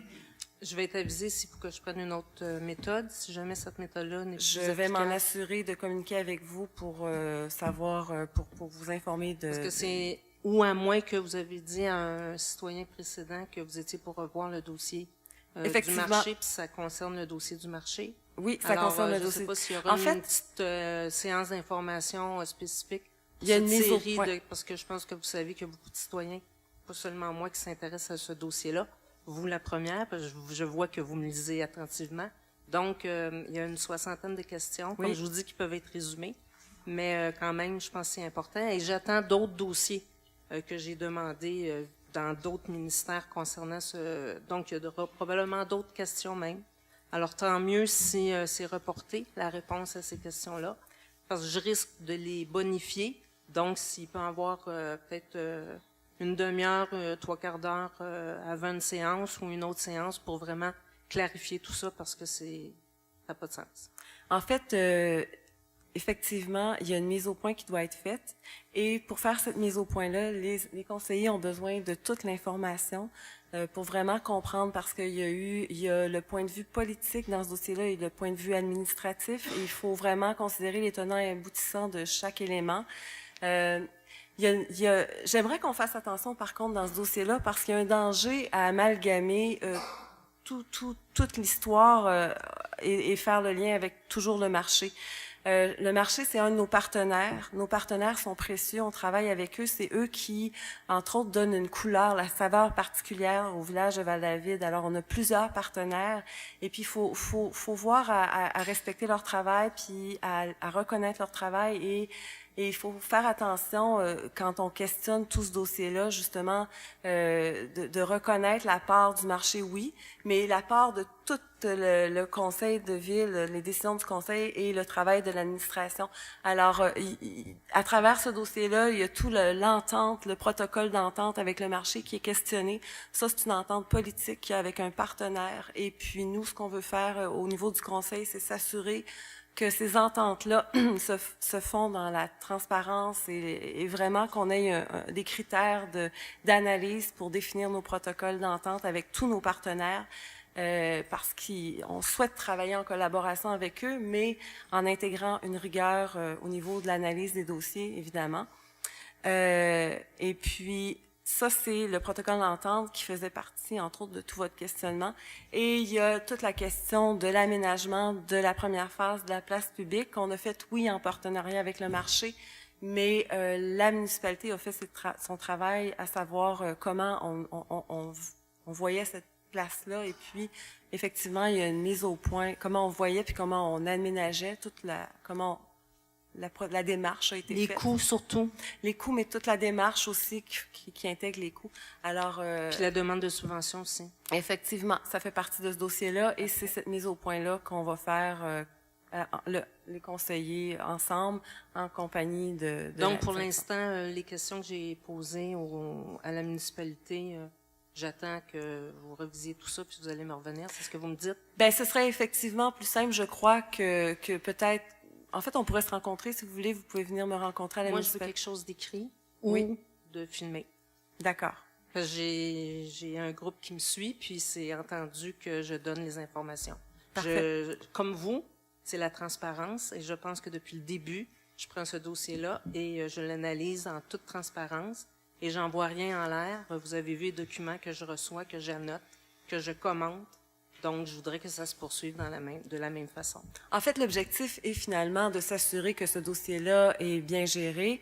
Et puis, nous, on regarde, on va faire acte de ce qui s'est passé. Mais c'est certain que ce qu'on va mettre en place, c'est l'idée de continuer comment on gère maintenant ce dossier-là. Alors, on est bien d'accord de faire une mise au point sur ce qui s'est passé, mais à un certain moment, il faut aussi s'approprier cette place-là, puis faire en sorte qu'on l'anime et qu'on l'utilise. Pour la suite, je parlais pas de la suite phase 2, 3, là, parce que non, je parle encore de la phase 1. Vous parliez de oui, je parle encore de la phase 1. Les citoyens dorénavant, là, beaucoup plus. Oui, mais on va s'approprier comme il faut la phase 1. La 2, la 3, là, si on peut régler la 1, parce qu'on a plusieurs questions. Tout à fait. Pas inventé exactement. Non plus, ces non, mais questions-là. on dit la même chose, je crois. C'est vraiment s'approprier la phase 1 puis travailler. Répondre aux questions, ça serait parfait. Parfait, merci, Madame Parent. Est-ce qu'il y a d'autres questions? Bonjour. Bonsoir. Bonjour, Marie Provost. Alors, d'abord, je vais faire une intervention en tant que présidente du Conseil consultatif en environnement. Je voudrais souhaiter la bienvenue à tous les membres du Conseil. Et nous, on a déjà tenu une rencontre depuis l'élection et nous avons unanimement exprimé notre anticipation de travailler avec un conseil qui est une combinaison d'anciens conseillers et de nouveaux conseillers. Donc, on a trouvé que le mix de la connaissance et de l'expérience et du 109 nous portait à croire qu'il y aurait un changement et une possibilité d'avancement. On est très heureux de travailler avec Monsieur Giasson, avec M. Giasson, qu'on rencontrera lors de notre première rencontre en début décembre. Et je voulais simplement dire à tous les conseillers que même si vous n'avez pas de lien direct avec le comité consultatif en environnement, nous sommes ouverts et intéressés à entendre tous les dossiers majeurs et nous nous faisons un devoir et vraiment une discipline d'être à la fois capable de réflexion, de recul et de détachement quant au suivi qui seront faits avec nos recommandations. On souhaite pouvoir recommander librement et être questionné librement et sans attache et sans attente par tous les domaines de gestion de la municipalité et on est prêt à entendre et fournir des réflexions courtes, moyennes ou longues sur tous les sujets qui vous tiennent à cœur sans pour autant exiger et demander nécessairement des suivis sur tout cela. On souhaite faire une participation et une collaboration et pouvoir voir s'imbriquer dans toutes les actions municipales le grand la grande mouvance environnementale et écologique qui est portée par un grand nombre de citoyens de Val-David qui a élu ce conseil. Alors, c'est le message du comité en environnement et on est très heureux de travailler avec vous. Dans un deuxième ordre, on souhaite, c'est le but de ma présence ce soir aussi, on essaie d'être plus présent, de mieux comprendre les affaires de la rue Ulrich Ménard et Campo, et parce qu'on considère que si on veut avoir une vision d'ensemble environnementale de ce qui se passe dans la municipalité, il faut qu'on sache ce qui se passe dans sa globalité.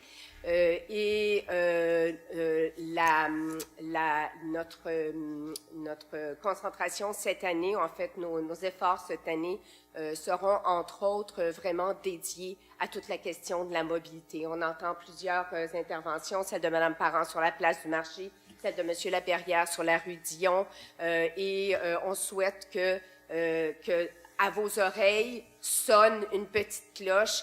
Entendez-nous vous pincer l'oreille à toutes les fois qu'il est question de rue, de trottoir, de circulation, de stationnement, de sens unique, tout ce qui s'appelle la mobilité, que ce soit la mobilité durable, active et la vie des citoyens en lien avec la mobilité à l'intérieur du village est vraiment ce qui nous tient à cœur pour l'année 2018. Merci beaucoup. Merci. Merci beaucoup, Marie. Merci d'être là, Madame Provost. Merci d'être là, puis merci d'être notre conscience environnementale. Vous avez effectivement un conseil qui est très ouvert à aller de l'avant, à collaborer avec vous. Et j'en profite pour vous dire que, justement, en parlant de circulation, il y a eu la question de la traverse piétonne à l'école qui a été beaucoup discutée. Alors, je suis heureuse de vous apprendre qu'il y a une solution très court terme qui a été mise de l'avant, à savoir repeindre la traverse, mais qui n'a pas pu se faire parce qu'il neigeait, mais c'est dans nos plans. S'il y a un redout, si ça fond, on va le faire. Et à moyen terme, il y a un comité de travail qui est mis de l'avant avec la commission scolaire, un représentant du conseil exécutif, M. Schwab qui est ici, M. Boutillette qui va être sur ce comité-là, et Mme Isabelle Doyon, M. Généreux, notre urbanisme, et on va réfléchir à toute la question de la sécurité et de la circulation autour des écoles. Alors, s'il y a un membre du comité en environnement qui pourrait peut-être se joindre à nous, ça va nous faire plaisir de vous accueillir au sein de ce comité-là.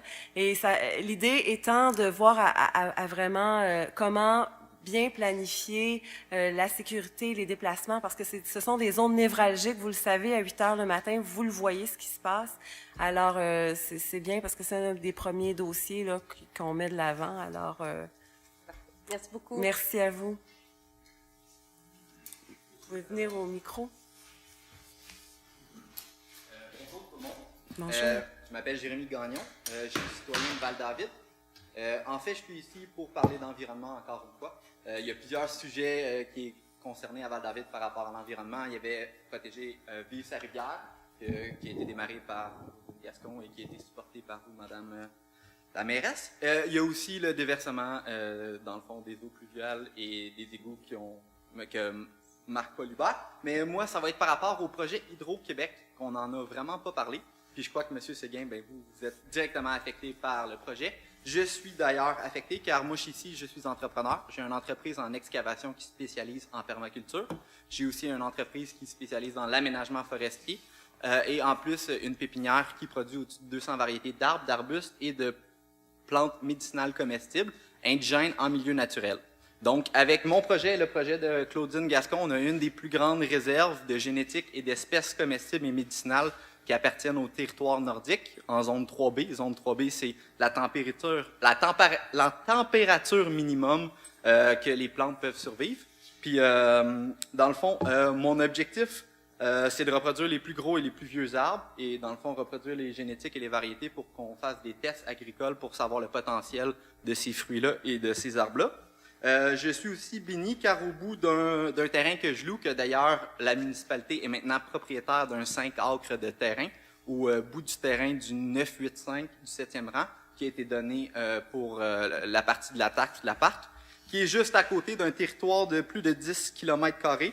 Ce secteur est annexé à 3 terrains de la municipalité de Val-David. Au lac Paquin. Lac Paquin. Non, plus loin que le lac Paquin. Ah, ben, c'est dans le secteur dans du le secteur lac Paquin. Ouais. Ben, ce secteur-là, il y a 10 km de forêt vierge. Oui. Il y a des peuplements d'arbres qui n'ont jamais été coupés. Il y a des espèces qui sont en voie de disparition animale, dont les chauves-souris. Il y a des espèces végétales aussi qui sont propices à être en danger ou en voie de disparition.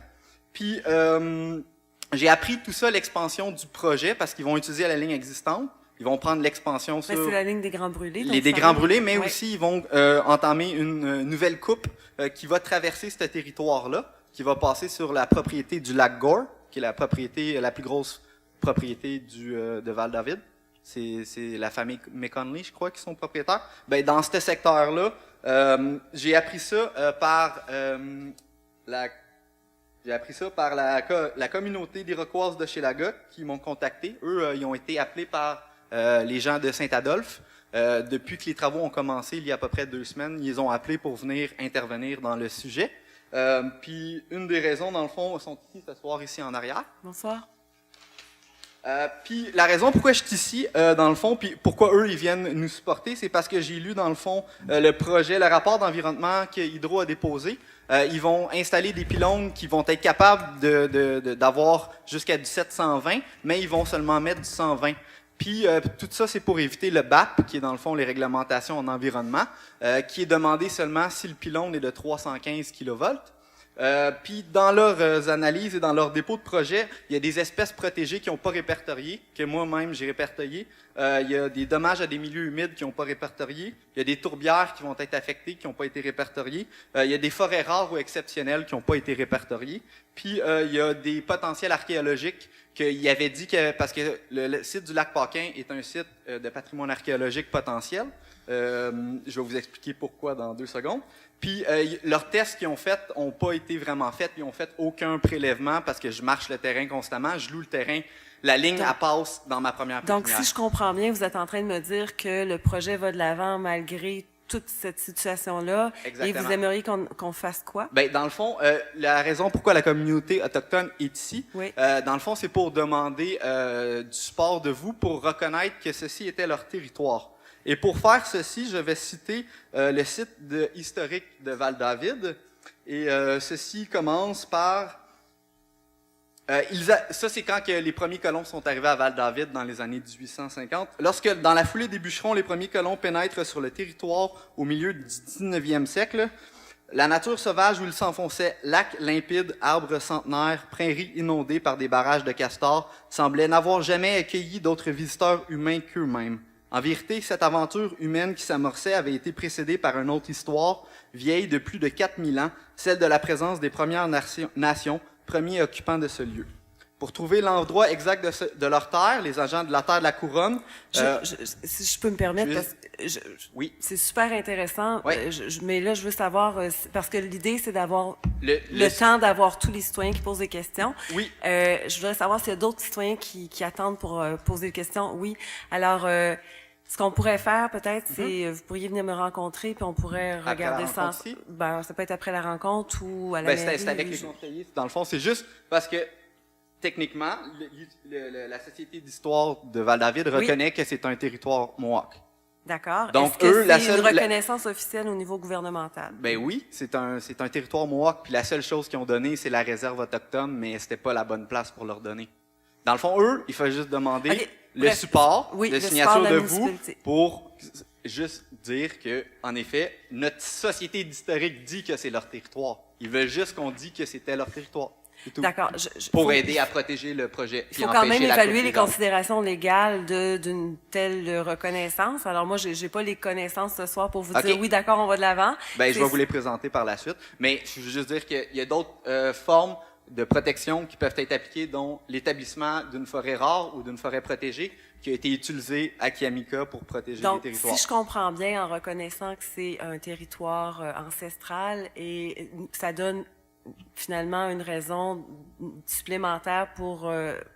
empêcher le projet, mais c'est parce que aussi tout ça est en lien avec les propriétaires du 1090 du 7e rang qui sont en train de déposer un projet sur la réappropriation des enseignements autochtones. Oui, donc il y a tout un projet derrière ça. Il y a tout un projet derrière tout ça, exactement. Mais là, puis les terrains sont affectés La demande actuellement que vous faites, ce serait de reconnaître le territoire, l'existence finalement. Ben, techniquement, la Société de l'histoire de Val-David le reconnaît. D'accord. Elle dit que c'était leur territoire. Parfait. Alors, on va évaluer les considérations légales de toute cette question-là. Parfait. Merci beaucoup.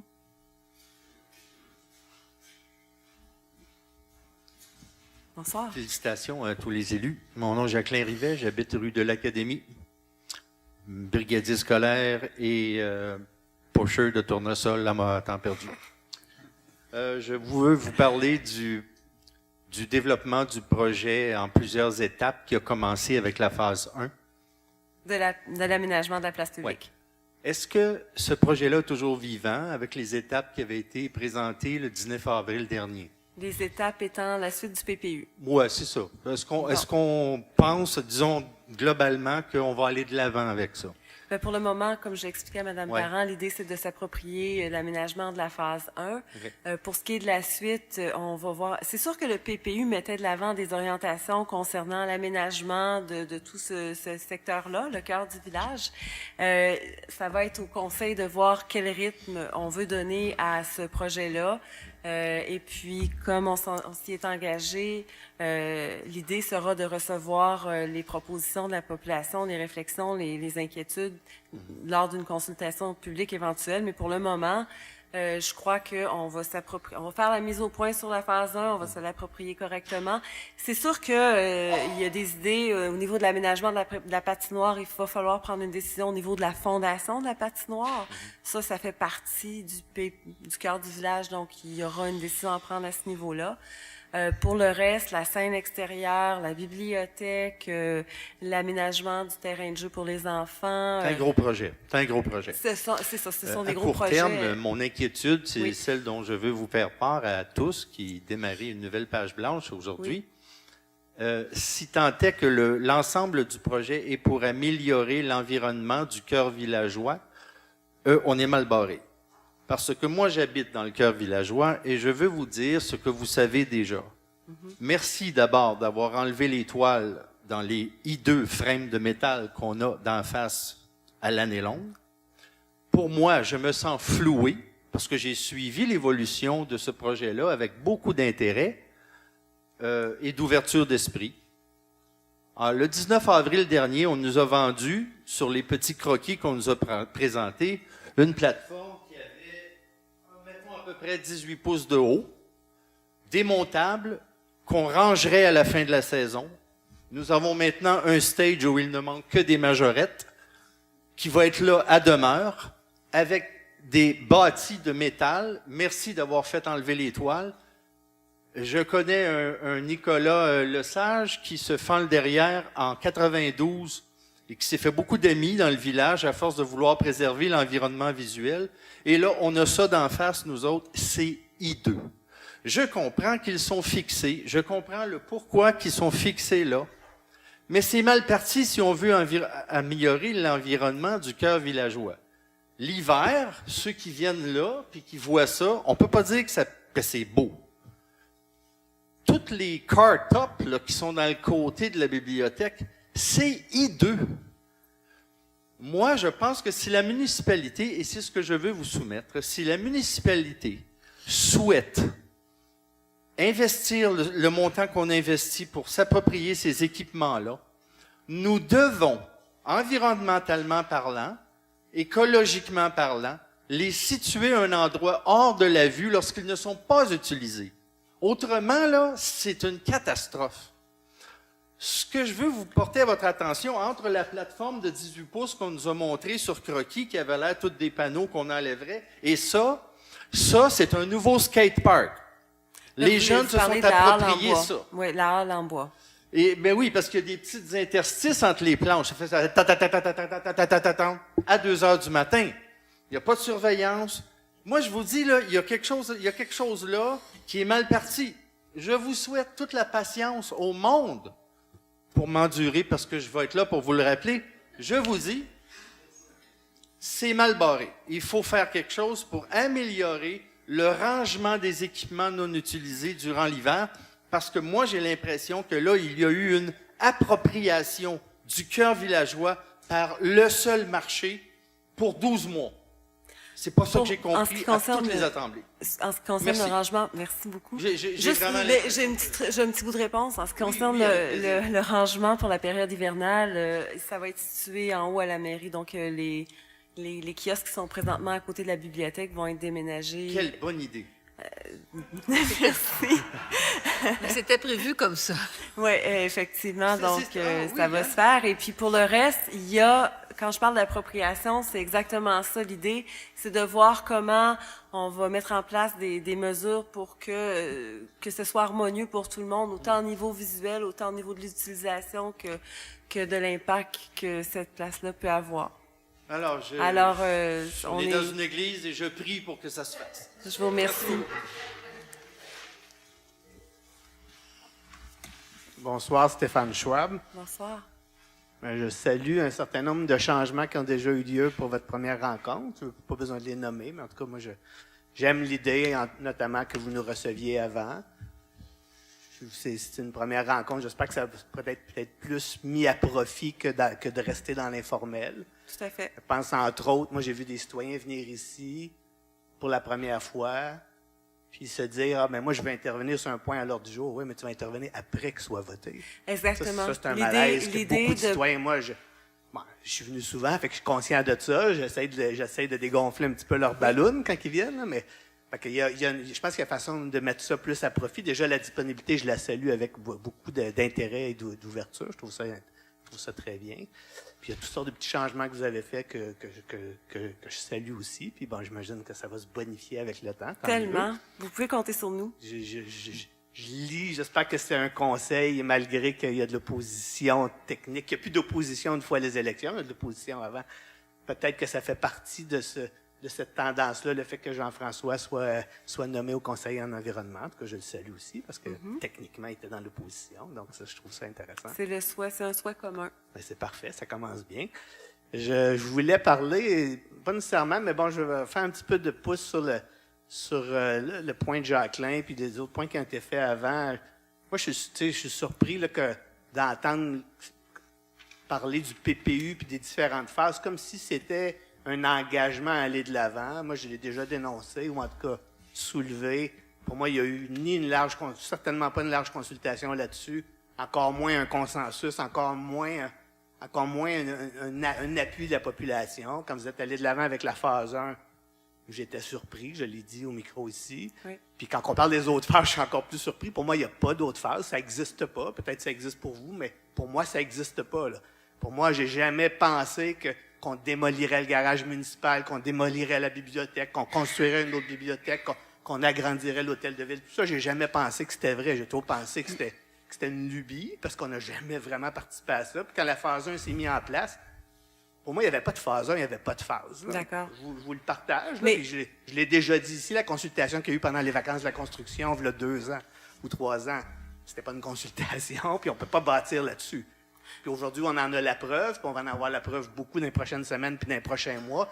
Les citoyens n'ont jamais acheté ça. La plupart n'étaient même pas au courant. Puis ceux qui étaient au courant, ben il y a beaucoup plus de monde qui sont venus au micro pour dire qu'ils n'étaient pas super à l'aise avec un paquet d'aspects de ça. C'est allé de l'avant très rapidement, trop rapidement. Puis bon, vous allez revenir, vous allez faire la mise au point, mais en tout cas, je tenais à le mentionner. Sur le projet du marché, mais en ce qui concerne le PPU, c'est sûr qu'on va devoir aussi voir comment on l'utilise. Je crois qu'il y a quand même... En fait, je suis persuadée qu'à l'intérieur du PPU, il y a des excellents, des éléments qui sont excellents, à savoir justement au niveau de la mobilité, comment on pense le cœur du village au niveau de la mobilité. Il y a des éléments qui sont très bien définis à l'intérieur de ça. Comment on relie tous les espaces publics ensemble, comment on perçoit justement, comment on peut percevoir le lien avec la municipalité en haut, la mairie. Tous les locaux finalement aussi communautaires. Alors, il y a des éléments qu'on peut récupérer à travers du PPU pour poursuivre notre réflexion. Je dis pas qu'il n'y a pas d'éléments pertinents là-dedans. Bon, je vais en nommer un là, que je trouve très pertinent, c'est la fondation de la patinoire, mais bon, évidemment, quand on parle de hockey, je lève toujours ma main. Pourquoi à ce moment-là, est-ce qu'on le verrait pas comme ça? Il y a des éléments pertinents, mais je le vois pas comme un plan qui s'articule en phase 1, phase 2. Pour moi, il n'y avait même pas de phase 1. Il y avait un certain nombre d'éléments intéressants qui méritait beaucoup de travail avant de bâtir un certain consensus à Val-David, qui n'a pas été fait. On est allé vite sur la phase 1, puis je pense qu'il y a beaucoup de monde qui le regrette. Peut-être pas tout le monde, mais beaucoup de monde le regrette, même du monde qui ont voté pour. Puis, il faut tirer la leçon. Fait que moi, quand j'entends la phase 2 et la phase 3, les autres phases, ça n'existe pas. Bon, c'est un langage qu'on a développé au cours des années en lien avec le PPU. Ce sera à nous de voir comment on va de l'avant. Parce que, durant le porte-à-porte... C'est mon message aux nouveaux conseillers. En tout cas, pour moi, il n'y a pas de phase. Je suis d'accord avec vous qu'on ne va pas s'aligner sur un chemin puis pas se poser de questions. On s'en va dans cette direction-là. Je pense qu'il faut savoir utiliser les outils qu'on a à leur plein potentiel, travailler avec la population pour dégager des consensus. Puis, oui, il y a des questions qui se posent par rapport à l'aménagement de la place de ce secteur-là. Dans le porte-à-porte, il y a beaucoup de jeunes familles à Val-David. Hein? On est la municipalité des Laurentides qui a reçu le plus grand nombre de nouveaux résidents et parmi eux, les jeunes familles sont très présentes. Alors, dans le porte-à-porte, c'est ressorti beaucoup que les jeux pour enfants pourraient être il y a un souhait que ce soit bonifié. Au niveau de la bibliothèque, il y a encore la subvention qui est disponible. Est-ce qu'on va de l'avant ou pas? La caserne de pompiers, ça va devenir un bâtiment qui va être inhabité parce qu'on s'en va en régie des incendies. Donc, ça sera un bâtiment qui va être disponible. Qu'est-ce qu'on fait avec ce bâtiment-là? Il va falloir on va se poser la question. Alors, on va utiliser le PPU comme un outil de réflexion et puis on reviendra à la population pour voir un peu l'élan qu'on veut donner, comment on souhaite aménager cette place-là. J'ai vraiment des conseillers avec moi qui souhaitent aller dans ce sens-là, justement, à savoir travailler avec les citoyens pour définir des projets consensuels. J'ajouterais à ça, évidemment, on va avoir l'occasion d'en parler. Je vous en ai déjà parlé, on se vous voit, on se tutoie en tout cas. Mais la place des 2 écoles, de nos 2 pavillons d'école, qui sont pleins avec 500 élèves, et on aspire probablement en avoir plus. Fait que je pense qu'il va falloir rentrer ça dans tout l'échiquier du cœur du village. Puis au niveau de la mobilité, de la sécurité routière. Un beau défi. Puis je dirais aussi par rapport à ce PPU-là, je l'ai déjà mentionné, puis je pense que ça vaut la peine de le mentionner. Moi, un des malaises que j'ai eu, c'est le fait qu'on s'est tourné, comme on a fait plusieurs fois à Val-David depuis que je suis ici, vers une firme de l'extérieur pour nous conseiller comment devrait être notre cœur villageois, la firme Apure dans ce cas-là. Puis on s'est tourné vers une firme de l'extérieur de Val-David, mais complètement déconnecté, le comité, pour nous dire comment on devrait faire notre place du marché. Puis à chaque fois, ça donne pas un résultat. Ça représente pas bien. C'est pas facile. Parce qu'on a des gens avec beaucoup de talent, des visions, beaucoup de visions à Val-David. Puis quand les gens arrivent de l'extérieur, ils comprennent pas toujours ce qu'on veut, puis ce qu'on s'attend, puis comment on est différent. Puis fait que je lève ma main pour dire, faisons attention. Je dis pas que ça n'arrive pas jamais. C'est normal que ça arrive. Il n'y a pas toujours tous les talents quelque part. Mais on peut se questionner. Puis là, quand on va jusque dans la fabrication, puis là, on s'aperçoit que même la terrasse a été faite chez PU, ça arrive sud. Bon, tu sais, on commence à se questionner là, de plus en plus. Ça nous éloigne de plus en plus de ce qu'on est. Fait que ça aussi, je voulais lever la main pour donner un petit message de début de mandat par rapport à ça. Oui, mais effectivement, merci de le souligner. Encore une fois, on va faire la part des choses, le travail qui a été fait par le comité pour répondre finalement, parce qu'il y a eu l'élaboration d'un prototype. On a beau décrier le résultat, on va en prendre... il y a du bon dans tout ça. Il y a quand même eu la définition d'un prototype qui a été élaboré là avec le comité en question. Je pense que ils ont fait le travail pour lequel ils étaient engagés à faire, puis c'est une firme.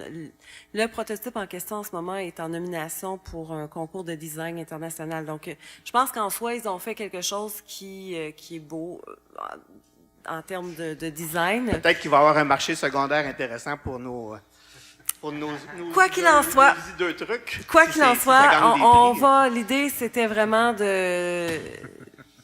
on va faire une mise au point sur ce dossier-là. Puis effectivement, on a des gens compétents, entre autres au niveau justement de l'intégration de la participation citoyenne pour faire des rencontres comme celle qu'il y a eu pour le PPU. Alors, bienvenue si vous voulez vous impliquer, là, parce qu'on aimerait ça voir comment on peut bonifier toutes les consultations publiques puis amener... On a fait une belle jeudi passé. Félicitations d'ailleurs. Je l'ai mentionné tantôt, mais j'ai oublié de vous remercier. C'était vraiment une très belle consultation. Ça donne le ton pour les prochaines. Continuer sur l'idée, quand on a du monde de l'extérieur, ça me donne l'occasion de parler qu'on a un problème à l'école, tu l'as mentionné tantôt, au niveau de la sécurité des élèves, puis de la traverse, entre autres, au niveau de la mairie. Puis du monde à l'extérieur de Val-David, pas si loin que ça, à 7 ou 8 kilomètres, ils ont commencé à nous dire comment on devait faire, puis ça marchait pas. Quand la commission scolaire voulait nous dire comment les parents devaient amener leurs enfants à l'école puis traverser, puis Ils nous sont arrivés avec des idées qui ne tenaient pas la route avec la réalité des parents de Val-David, la réalité du milieu de Val-David. Des fois, il faut vraiment mettre la main à la pâte puis s'impliquer dans chaque dossier. Ça n'était pas de mauvaise foi, tout ça, ça s'est fait de bonne foi. Mais les conclusions hâtives auxquelles ils sont arrivés dans leur bureau à Sainte-Agathe ne tenaient pas la route pour les parents. Puis heureusement qu'on a été capable de resserrer les choses parce qu'il avait dit qu'il n'y aura plus de stationnement à la mairie. Les parents, les enfants, ils prendront l'autobus, puis les parents ne viendront plus reconduire ni chercher leurs enfants. Ça, c'était la suite. Non, mais pour donner l'idée, faire du millage sur le fait que quand on confie trop de choses à l'extérieur, des fois, on perd un peu le focus. Mais dans cette situation-là particulièrement, la commission scolaire se trouve à être un partenaire de la municipalité. Et eux, ils avaient des orientations précises. Nous, on a essayé de collaborer. Je ne reproche pas ça à personne. Je dis juste que c'est tout. Il faut rester ancré dans nos communautés puis utiliser nos connaissances locales. Et le résultat de toute cette saga-là donne lieu à la création d'un comité où on va finalement travailler ensemble. Et c'est exactement comme ça qu'on veut poursuivre. J'ai un dernier point sur la fameuse phase 1. Encore? Que je vais ajouter aux questions. Que moi, je me questionne depuis le début. On a de la misère à ne pas dire la place du marché. On essaie de dire la place publique. Mais questionnons-nous, si le marché prend 23 samedis puis les 8 plus beaux dimanches, qui d'autre va utiliser cette place-là à part du marché? Bon, je finis cette question-là, mais c'est difficile. Au mois d'avril puis au mois de novembre, on va pouvoir faire des affaires terribles là-bas, mais le reste de l'année... L'utilisation de la place du marché. Ça va rester une place du marché, parce que si le marché l'occupe, puis on a vu dans le protocole que le marché a plein pouvoir de dire quand est-ce qu'il fait des marchés.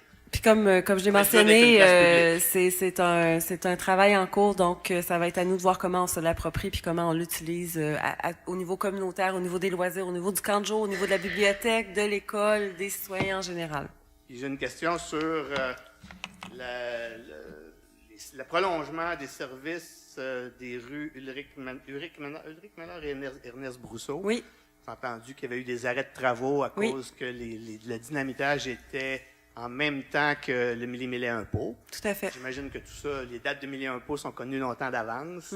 J'aimerais comprendre comment une chose comme ça a pu arriver, puis comment ça se fait que si on arrête les travaux, ça peut coûter 25 000 $. Moi, je suis néophyte, je connais rien là-dedans, mais ça me dépasse que de dire, on arrête premièrement, pourquoi on les a arrêtés, puis qu'on les a pas planifiés comme il faut. On savait qu'il y avait millimètre impôt, puis qu'il y avait de la vaisselle qui était pour être là. Bon, OK. Donc, la question, c'est pourquoi on n'a pas planifié... Il y a eu d'autres dépassements pour le dynamitage. Est-ce qu'il y avait eu des carottes de prise? Comment ça qu'on a eu des surprises sur la dureté ou l'épaisseur du roc? Je pense que dans tous les contrats qu'on octroie, il y a toujours il y a toujours un pourcentage qui est réservé justement pour les imprévus. Là, ça fait, quand on travaille, on a des ingénieurs qui préparent les dossiers, qui préparent les appels d'offres, qui s'organisent justement pour que la planification soit à son meilleur.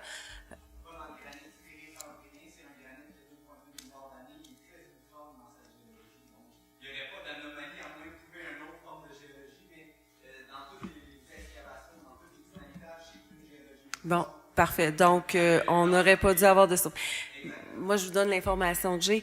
Est-ce que vous voulez faire une mise au point au sujet de ce dossier-là, ou vous voulez qu'on revienne à l'autre séance avec des réponses plus appropriées? On vous reviendra avec sur des les 25 000 $ de dépassement de coût pour l'arrêt des travaux, c'est ça? Parfait. Merci. Merci. Merci. Bonsoir. C'est go. Je suis Marc Narot. Je suis Ongouenoué de la communauté autochtone Hochelaga de l'Iroquoisie. Je tiens à vous rappeler notre responsabilité sacrée de protéger Mère Terre et toutes nos relations.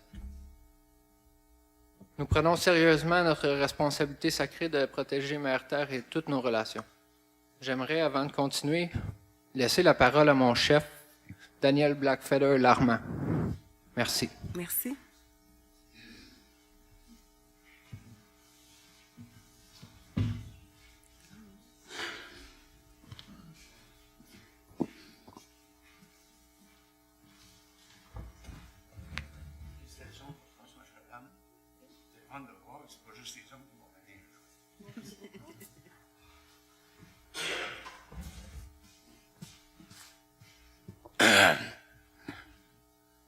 Mon nom, c'est... il y a un côté blanc et un côté autochtone. Hein? Mais mon nom, c'est Gonoxé Daonji. J'ai 7 générations d'Autochtones dans le corps. Dans mon sang, autrement dit. Pas une goutte de blanc. Mon garçon non plus. Mes petits-fils non plus.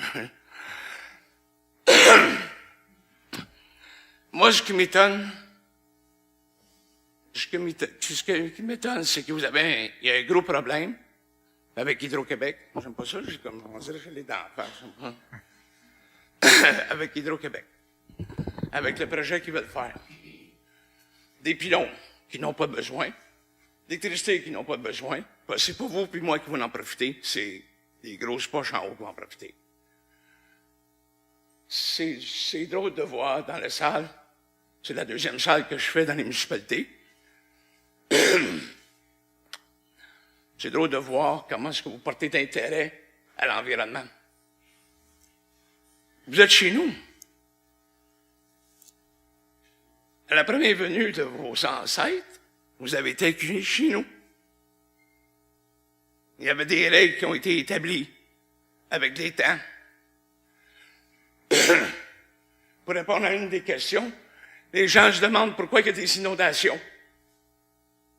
Hein? Règle numéro 1. Mes ancêtres, on dit à vos ancêtres, tu dois bâtir 150 pieds de la rive. Toujours. C'était une règle établie. Mais c'est une règle qui a été offensée par le pouvoir de l'argent. La rive sur le bord de l'eau, la maison sur le bord de l'eau pour de l'argent. Effectivement, comme vous avez pu le comprendre au niveau de l'environnement, il y a beaucoup de travail à faire pour mieux la respecter. Énormément d'environnement parce que vous êtes, selon nos lois, selon nos règles d'habitation, vous ne devez pas habiter sur le bord de la rivière ou sur le bord d'un lac. C'est effectivement une considération dont on va devoir tenir compte de plus en plus. C'est des choses qui ont été établies dans les traités de vos pères. Monsieur? Vous comprenez? De vos pères? Oui, certainement, certainement. C'est pas parce que les femmes n'avaient pas d'autorité. Chez nous, les femmes ont de l'autorité, je peux vous dire ça. Parce que nous, on bouge pas si les femmes ne nous disent pas de bouger. C'est le même que ça fonctionne. C'est la règle de l'humain. Oui, mesdames, applaudissez-vous parce que c'est vous qui mènent. Merci pour cette reconnaissance. Donc, vous êtes ici pour nous... Moi, je suis ici pour vous dire que votre approbation de reconnaître que vous êtes sur le territoire de mes ancêtres, j'ai pas de trouble avec ça. Mais c'est déjà reconnu. L'Amérique du Nord, c'est à nous. D'accord, là... Mon devoir à moi, c'est de protéger pour les prochaines 7 générations l'environnement. Donc, si je comprends bien, vous êtes ici ce soir pour que, justement, au niveau de la ligne d'Hydro-Québec, on fasse une démarche pour vous reconnaître et reconnaître le droit de votre peuple. Moi, je sais que Saint-Adolphe-d'Hour, ça fait 4 ans et demi qu'ils travaillent. Là. Oui. On était là au début, puis là, on revient parce qu'ils sont venus nous voir. Alors... Parce que nous avons la clé pour empêcher n'importe quoi. D'accord. Parce que non-ceded land, terre non cédée. S'il y a quelqu'un qui veut me trouver un document ici qui dit que moi, mes pères ont cédé notre territoire, je me retire. Mais vous êtes sur un territoire non cédé. Moi, je ne veux pas vous chercher. Je ne veux pas vous enlever de là. Vous allez vivre avec les conséquences de vos gestes et de vos actions pour le restant de vos jours puis pour vos enfants à venir. Mais moi, je veux protéger mon territoire. Hydro-Québec, moi, là, je veux pas que ça passe. Mais moi, je m'engagerai pas tout seul avec mes confrères pour que nous, encore une fois, que ce soit nous qui soit devant pour qu'on se fasse salir par les journalistes. Nous, on veut travailler avec les citoyens impliqués, les municipalités qui sont impliquées dans l'histoire d'Hydro-Québec. Puis, moi, j'ai remarqué un petit peu, j'écoute, puis j'analyse beaucoup. Hein. Avec 54 ans, mais bon, je suis plus vieux que ça. On dirait que les gens préfèrent qu'un Indien soit sur une réserve. Pour moi, une réserve, vous savez, c'est quoi? C'est une cage. Et moi, je ne vis pas dans une cage, je vis sur mon territoire. Moi, je veux travailler avec vous. Puis si je travaille avec vous, là, Je ne participe pas tout seul. Les citoyens de Val-David doivent participer aussi. Merci D'entraide, on a besoin. Il faut travailler ensemble. Merci d'être là. Il faut d'être mettre fin là. à ce projet. Puis, c'est la première fois qu'on a la chance de vous avoir avec nous, je crois. En tout cas, moi, pendant que j'étais au conseil, je vous accueille, je vous dis bienvenue avec plaisir. Je vais voir avec les membres du conseil comment on peut collaborer avec vous, puis comment on va voir comment avancer dans ce dossier-là. Merci d'être là pour nous rappeler cette histoire, Ben moi, c'est juste pour vous dire que la journée que je vais décider de faire la levée du drapeau, la machinerie, ça s'arrête. Nous, on s'est toujours tenus debout. Oubliez-les jamais, ça. L'homme est aussi fort ensemble que tout seul. Si vous voulez travailler avec nous, la porte est ouverte. Parfait. Pour protéger le territoire. On a des enfants, il y a ici des gens qui sont grands-parents, il y a des gens qui sont parents. Vous voulez que vos enfants puissent boire de l'eau. Vous voulez que vos enfants puissent aller à la chasse plus tard aussi, puis se nourrir comme on le fait. C'est important, ça. Les animaux ont leur place. C'est chez eux autres, bien avant moi, c'est à eux autres aussi. Mais ma job, c'est de les protéger. C'est de protéger le territoire. Alors, je vous demande, à votre municipalité, à vous, les citoyens, c'est plus le temps de rester dans la maison, là, puis regarder la TV, là, puis espérer que tout va bien aller. Il est temps de mettre fin au projet d'Hydro-Québec, puis je veux qu'on travaille ensemble avec toutes les municipalités impliquées. Merci beaucoup, Conaxiato. Et on.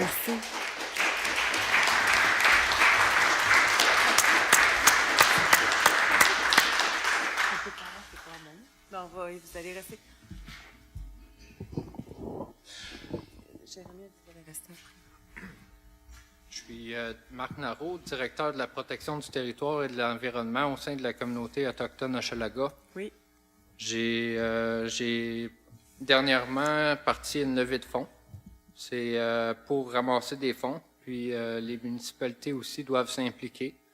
Ça se trouve à être une levée de fonds pour ramasser des sous pour relever des camps. Pour faire des campements, pour stopper Hydro-Québec. Puis, est-ce que vous avez de l'information à ce sujet-là? Oui. Alors, si vous pouvez me la transmettre, Absolument. à Voici madame. ici la lettre. Merci. Alors, ce que je vais faire, c'est que je vais transmettre ça au conseil. Merci beaucoup. C'est ça, je lève une levée de fonds. Depuis vendredi dernier, pas vendredi qu'on vient de passer, l'autre. On est à la municipalité de Saint-Adolphe-d'Howard. Puis on a allumé un feu sacré qui va être allumé tant et aussi longtemps qu'il va y avoir un Hydro-Québec est en train de déboiser et monter des pylônes. C'est complètement inacceptable. Puis on a monté un tipi. Tout le monde est bienvenu à venir faire un tour au tipi et à discuter. On a un feu sacré allumé, puis je vous remercie beaucoup.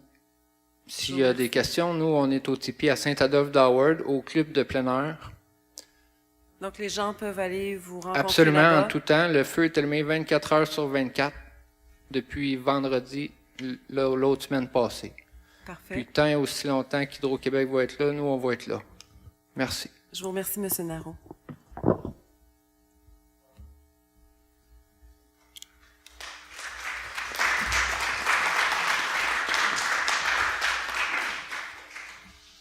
Est-ce qu'il y a d'autres questions?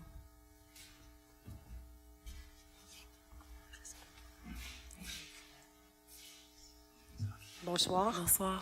La mienne de prière concerne un arrêt du transport municipal, intermunicipal, au coin de chemin de l'île et la 117, allant vers le nord et du côté sud, entre le monsieur électricien qui est là, puis le Radisson. Oui. Je sais pas comment s'appelle la rue, mais... Un arrêt pour le transport, là, pour le c'est transport ça, collectif. intermunicipal. Parfait. Merci. Alors, merci à vous.